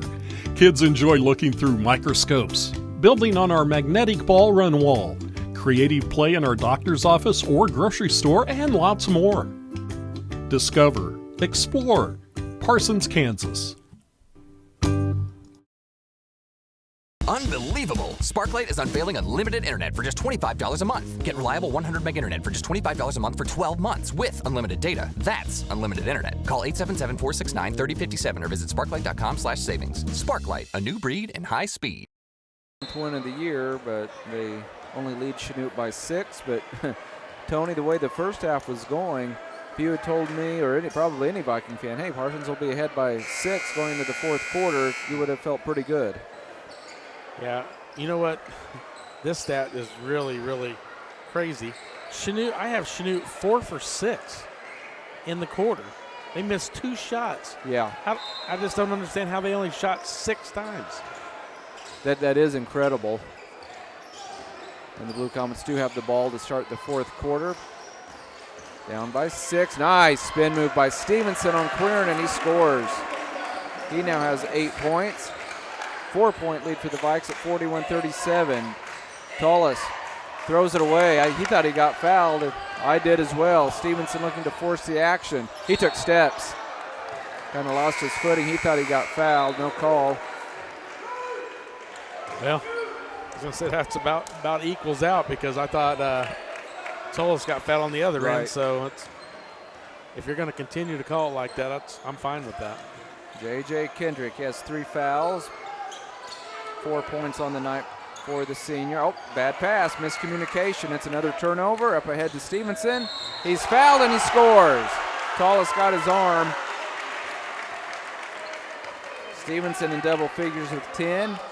So it was an 8-point lead for the Vikes not that long ago, and now if Stevenson knocks down the free throw, it will just be a 1-point lead for Parsons. Free throw on the way is good. 41-40, Parsons by 1, 7:15 to go in our ball game. J.J. Kendrick double teamed out to Tullis. He's cut off at the free throw line, back to Sawyer. There's Quirin underneath, kicks it out. J.J. is going to try a 3. It's off the mark, rebounded by Smith, and Chanute can take the lead on this trip. Harding with a spin move. And they got a foul. Did they get JJ with his fourth? I think so. Or did they get Tullis? They got Tullis. Just his second. It is the team's second here in the fourth quarter. So Chanute on a nice run here. They've outscored the Vikings. Now make it 7-0. Stevenson scores again. He has all 7 points for Chanute here in the fourth quarter, and it is 42-41 Blue Comets. JJ puts the ball on the floor, double team, can't get the layup to go, and Chanute has the ball. Harding with it. He looks to drive. Nice move, and he's going to score. Coach Houck needs a timeout. His team has been outscored 9-0 in the fourth quarter, and we have a foul on Stevenson. His third. Great start for Chanute, horrible start for the Vikings in the opening minutes of the fourth quarter. 6:19 to go in the game. Chanute leading at 44-41. What do we got here, Tony? This is an 11-0 run, I believe, by Chanute going back to the third quarter. 8-point lead at 41-33. Vikes get it into Landon Wheat. Now to Sawyer. Vikes need a basket. Barkus on the left wing. Back to Sawyer. He's got the 6'2 Stevenson on him. Landon Wheat, he's knocked down a couple of threes tonight. Goes baseline. And they got him for an offensive foul. Coach Houck disagrees. Landon Wheat almost got teed up, I think. A little bit of a flop there. But yep, I agree. Landon's third foul. Nothing going right for the Vikings here in the fourth quarter. They will need to turn the tide quickly. Chanute has outscored Parsons by 9-0 to be exact, here in the opening 2 minutes of the fourth quarter. And without Seamster, Scott. And yeah, Seamster has had a rough night. He's on the bench with just 2 points. And we have a bench warning. I'm not sure what Coach Houck said, but we have a bench warning, I believe. So 44-41, Chanute by 3. 5:56 to go in the ball game. Vikings need a stop right here. Kester over to Stevenson. He has been huge here in the second half for the Blue Comets. Kester guarded out top by Landon Wheat. Kester to Duncan. Now here goes Stevenson. He gets fouled on the baseline. Shouldn't be any free throws. He's out of control. Yeah, he was totally out of control. Oh my goodness, they got Landon Wheat. And that's his fourth. Landon Wheat very frustrated. And I don't blame him. Yeah. I don't know if it was a foul or not. I was kind of blocked by a couple of extra bodies, but and they're even going to give him free throws, Tony. He was under the basket, wasn't he? I don't see how he could have been shooting. Yeah, I don't understand that at all. Stevenson's free throw, good. He has 12 points in the second half, 14 on the night. Chanute has outscored Parsons 10-0 here in the fourth quarter. Second free throw, good. Vikings are going to have to get things going quickly. They're down 46-41, 5.5 minutes to go in our ball game. Vikings basically dominated the third quarter, but Chanute dominating the fourth quarter. Kendrick. 13-0 run, Scott. Man, that's unbelievable.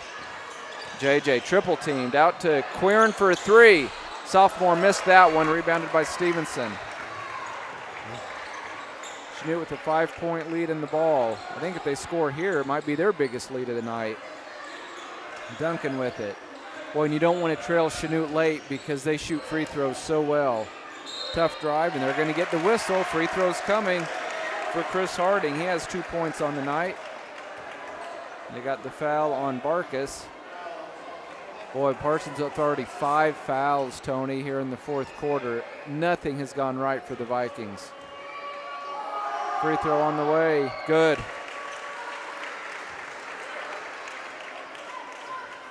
Harding now with 3 points. Make it 5 points rather on the night. 6 points. A 15-0 run by Chanute, and they lead at 48-41. Querin with it. And a timeout by Anthony Houck.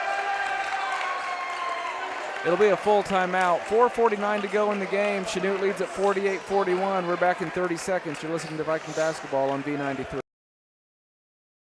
With many years of combined experience, Eye Care Associates of Parsons has set the framework in providing comprehensive eye health examinations for all ages and routine vision care for families throughout the four-state area. Our optometrists and staff provide remarkable care with state-of-the-art technology to help with diagnosis and management of eye health conditions. Give us a call or visit our website to schedule your next eye exam. Eye Care Associates of Parsons.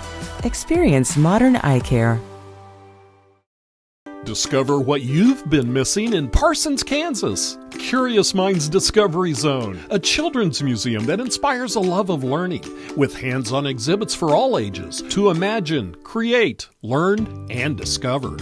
Kids enjoy looking through microscopes, building on our magnetic ball run wall, creative play in our doctor's office or grocery store, and lots more. Discover, explore, Parsons, Kansas. Scored the Vikings 13-0 in quarter number 4. Coach Houck really laid into his team during that timeout. See if the Vikings have anything left in the tank. See if they can get back in this thing. Trey Tall, a spin move. JJ on the baseline. Gets a couple guys in the air. Can't score, but he'll go to the line to shoot 2. Vikings have only shot 4 free throws on the night, Tony. They are 4 out of 4. Wow. Kendrick with 4 points. All of those points came back in the first quarter. Vikings going to have to play a really solid brand of basketball for the last 4:41, and the free throw is no good by J.J. Kendrick. And as expected, Landon Weed, even with those 4 fouls, Coach Houck really doesn't have a choice, rather. He's going to have to get his 6'4" senior back on the floor. He replaces Barkas in the Viking lineup. Kendrick's second free throw. Good, and that halts the 15-0 run by Chanute. 48-42, Chanute by 6, 4:35 to go in our ball game. The Vikings can force a turnover here. Kester with it. Chanute will be more than happy to make the Vikings chase and look for cutters going to the basket. Again, Chanute very, very good from the free throw line as well. Harding to Smith. Layup good. Smith with 6 points, back to now an 8-point lead for Chanute at 50-42. Mack with it. Vikings have wanted to drive to the basket, but Chanute has just been outstanding on the defensive end. Even a layup by Weed has missed as he skied over Kester. It's been that kind of a fourth quarter for the Vikings. They have 1 point. They've been outscored 15-1 in the fourth quarter. And they trail this one 50-42, 3:45 to go in our ball game. Kester puts the ball on the floor. Chanute more than happy to run some clock the rest of the way. And they are in the bonus situation as well. They'll be shooting 2 free throws on every foul. Vikes are going to have to extend their defense and take some chances. Harding to Stevenson, who has been outstanding for Chanute in the second half. Down to 3:19 to go in the game. Harding had it poked away, got it back though. Coach Houck saying, hey, you got to come out and guard the ball. Clock is ticking down. Oh, that's a shove off on Stevenson, no call. And now a Viking defender falls down, and that results in a layup for Harding. Double-digit lead for Chanute. First time either team is led by double digits, 52-42. Tony, I don't know that I've ever seen a fourth quarter like this. They've outscored the Vikes 17-1. Yeah, they've attempted 6 shots, Scott, made all 6. Yeah. And the Vikings attempted 5 shots, missed all 5. Wow. So Vikings 0 for 5, Chanute 6 for 6. Score by quarters for Chanute, 12, 13, 10, and now 17 in the fourth quarter with 2:55 left. Barkas with it. He's back on the floor. Vikes have to go quickly the rest of the way. They are down by 10. J.J. Kendrick kicks it out to Barkas for a much-needed 3. He got the roll. Boy, the Vikings needed that one. We have a timeout on the floor. 2:38 to go in our ball game. Chanute leads at 52-45. We'll be back in 30 seconds. You're listening to Viking Basketball on B93. Life is about movement, and the human body is like any high-performance machine. When miles add up, parts wear down, and that's when pain begins, and here's where it ends. At Labette Health, our nationally recognized orthopedic and sports medicine surgeons use advanced techniques to reduce recovery times and relieve pain for miles to come. Feel like new again at Labette Health in Parsons, Kansas. For more information, go to labettehealth.com.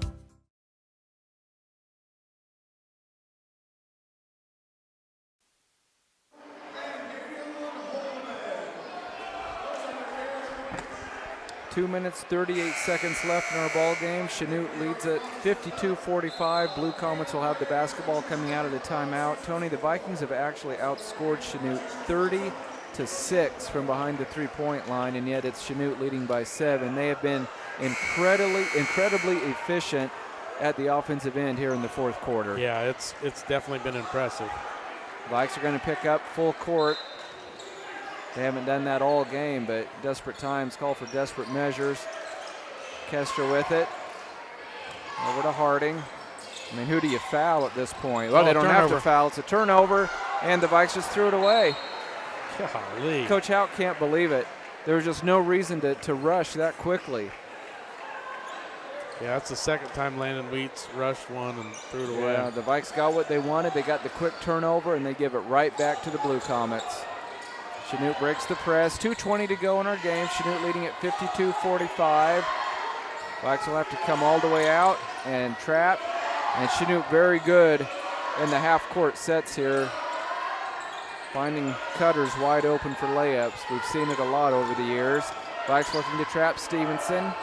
Gives it to Smith. He's in a little bit of trouble, and we have a timeout called by Chanute with exactly 2 minutes left in our ball game. Chanute leading at 52-45, so we'll take another 30-second break. You're listening to Viking Basketball on B93. Labette Community College is meeting the need for an increased demand in qualified radiographers. Our radiography students will train on the latest technology in a hospital simulation environment. I wanted to be able to go into a career where I could help people. And if you're going to go into that field in this part of the four-state area, LCC is the only place to come. Tuition is nearly half the cost of universities. Scholarship and financial aid available for those who qualify. Text radiography to 620-293-6671 for more information or visit labette.edu.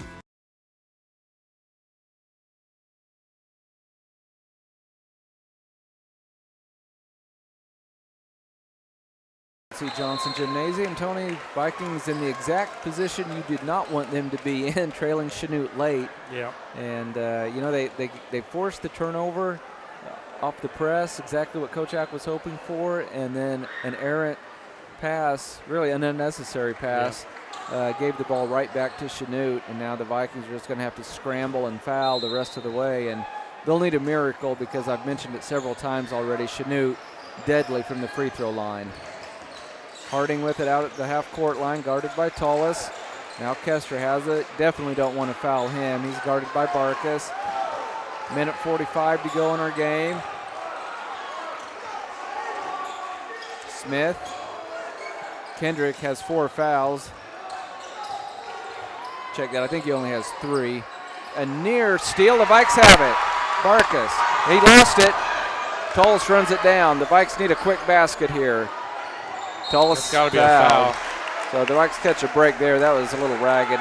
You know, I was down 7, Tony. You don't have to have a 3, but they've shot the 3 so well, they might as well, either if they can't get it to Landon Wheat down low. Of course, Quirin's not on the floor. Neither is Sawyer. So it's probably up to Landon Wheat. Vikes just threw it away. That's just terrible. That just sums up the fourth quarter for the Vikings. They only have 4 points, a 3-pointer by Barkas and 1 free throw by J.J. Kendrick. The Vikings had a couple of chances. We talked about you have to value every possession against Chanute, and the Vikes have not done that here in the fourth quarter. Vikes are probably going to have to start fouling because we're nearing the 1-minute mark. Kester swings it over to Smith. Harding with it. a near steal and a foul out at half court, and Kester's going to have 2 free throws. Almost had the breakaway layup. Yep. Just too many mistakes. Quirin and Keel will check in after this first free throw. Kester with 7 points. Perfect from the free throw line with the exception of one that was waved off due to a lane violation. He calmly knocks it down. And we have a timeout by Chanute. 53-45, Chanute in control now with 57 seconds left in our game. Tony, we talked a lot about holding serve, for one. That's just how it usually is in this series. The home team usually wins. But also, Vikings have enjoyed a lot of home games the first half of the season, and they'll have this one tonight and 2 more next week. And then they finish with 5 consecutive games on the road. I don't know that I've ever seen the Vikings play 5 consecutive games, and I know I've never seen them have their final 5 games of the regular season on the road. That's tough. That's unheard of. I don't know how that played out, but it is what it is. But unfortunately, you hate to be negative, but man, it sure looks like the Vikings are going to come up short. They've been outscored 18-4 here in the fourth quarter by a Chanute team that struggled offensively the first 3 quarters of the game. And Seamster's been on the bench for, I would say, 3/4 of the game. Yeah, he had the 2 early fouls, and then he had some frustrating sequences there in the second half, and he got benched and has not been back. And Chanute has played very well without him. Second free throw by Kester. He got the roll.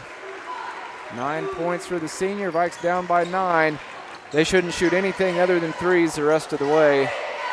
And a wild layup, no good. Offensive rebound and getting fouled is Trey Tollis. I understand maybe trying to draw some contact and get to the line, but Tony, the best weapon the Vikings have had tonight has been the three-point shot. And, of course, this will give them an opportunity to score with the clock standing still. Tollis with 2 points on the night, and he missed it. Vikes 1 out of 3 from the line here in the fourth quarter. They were 4 out of 4 through the first 3 quarters. Tollis' second free throw is good. 54-46, Chanute by 8. Harding has his pocket picked. J.J. Kendrick, reverse layup, goes down. Nicely done by J.J. Kendrick. I think the Vikings are now out of timeouts.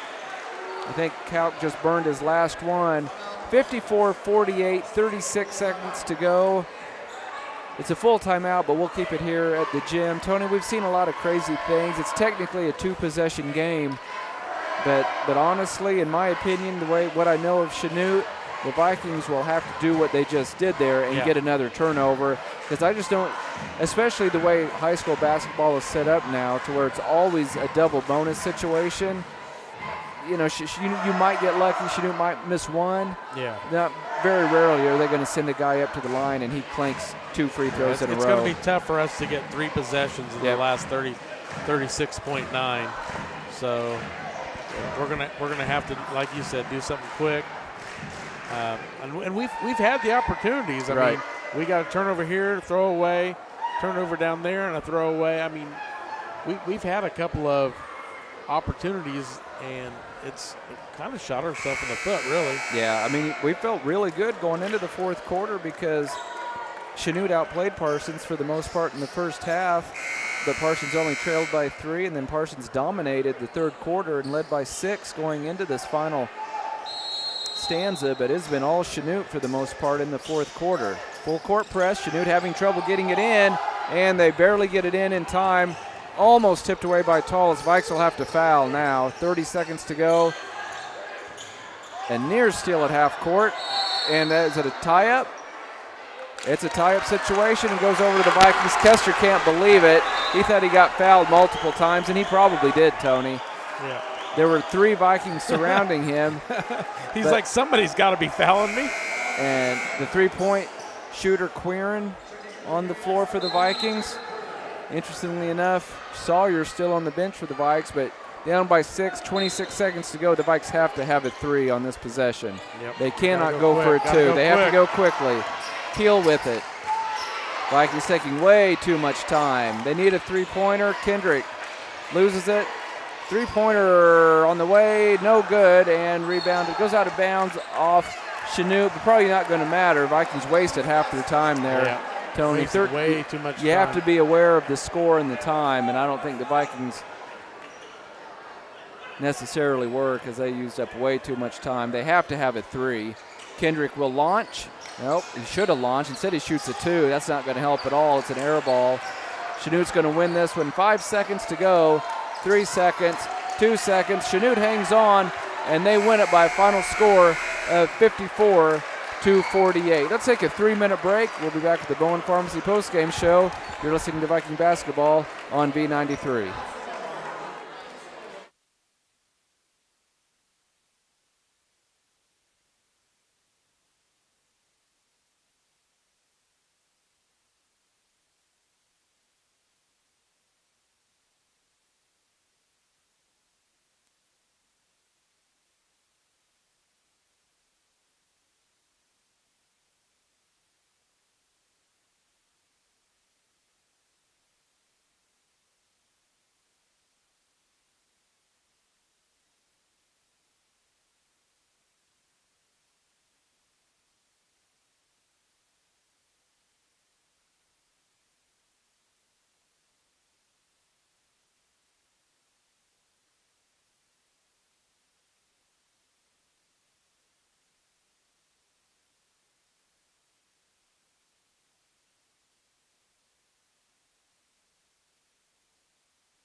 And it's time now for the Bowen Pharmacy postgame show. Vikings come up short tonight as they fall to the Chanute Blue Comets 54-48.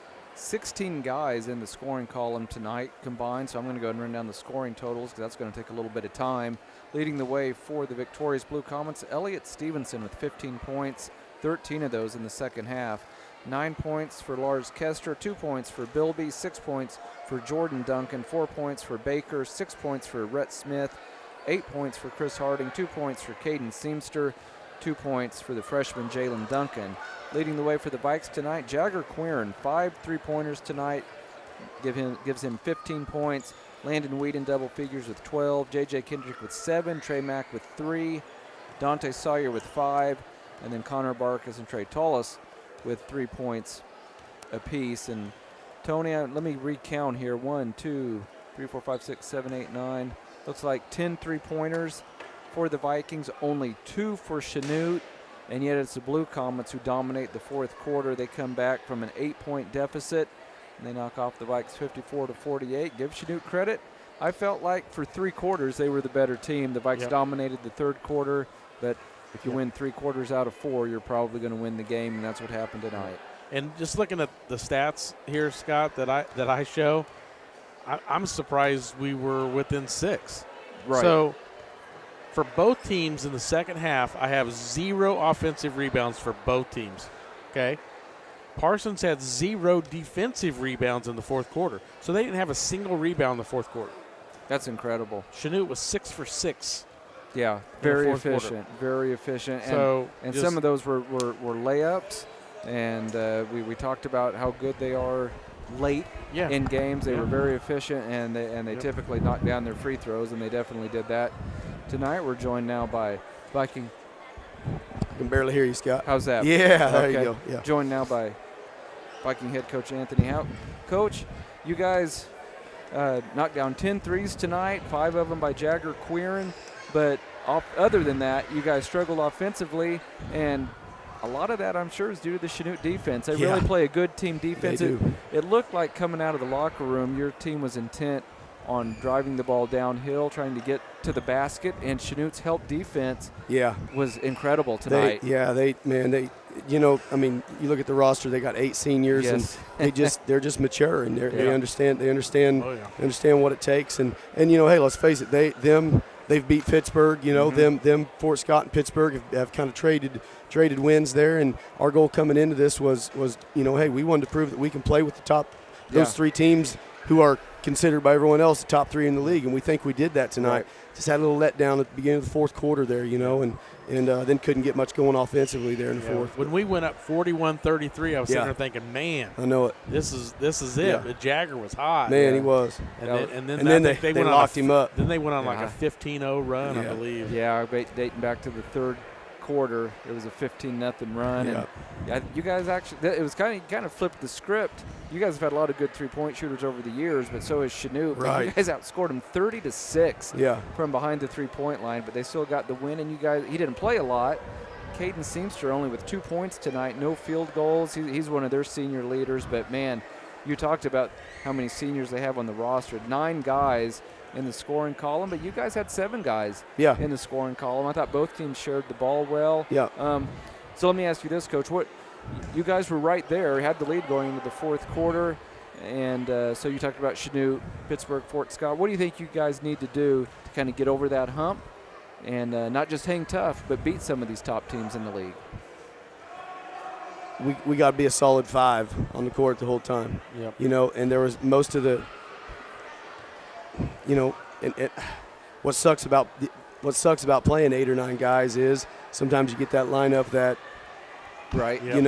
and so I've got to do a good job of finding the 5 or 6 that are but hey, at the same time we needed a break. Tullis needs a break. We got to have guys that come in and we can trust and we just got to get, I think honestly we got to get better with a defensive mindset, because some of those 2s that we gave up were just too easy.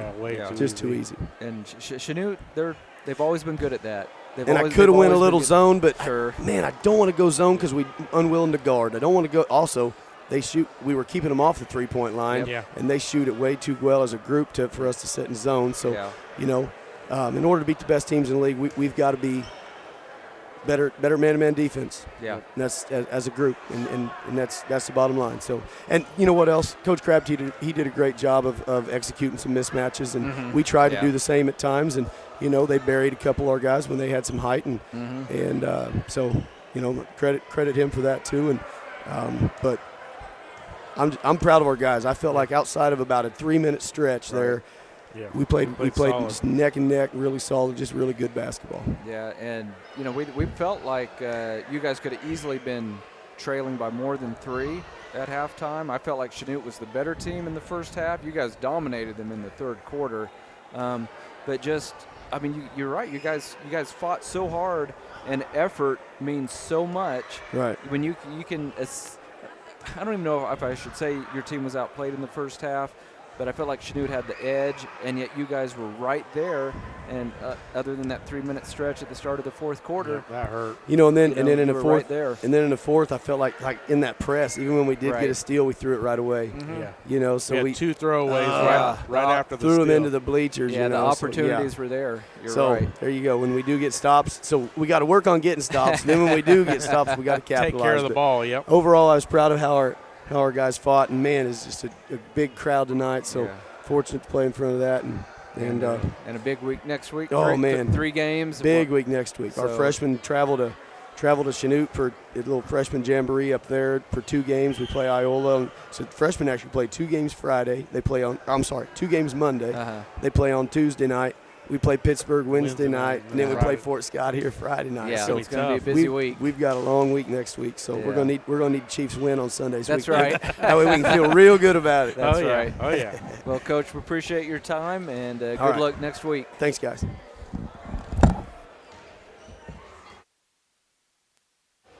So the Vikings come up short, 54-48 to the Blue Comets. Lady Vikings were victorious in the opener.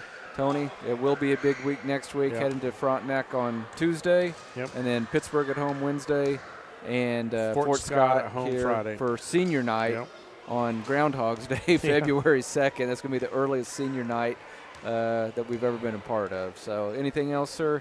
No. So it was a fun night. Vikings couldn't get the sweep, but they'll try to rebound next week against Frontenac, Pittsburgh, and Fort Scott. That'll wrap it up for the Bowen Pharmacy postgame show. For Tony and Drew Fuentes and for Karen Hardesty, this is Scott Marlowe saying thanks for listening and good night from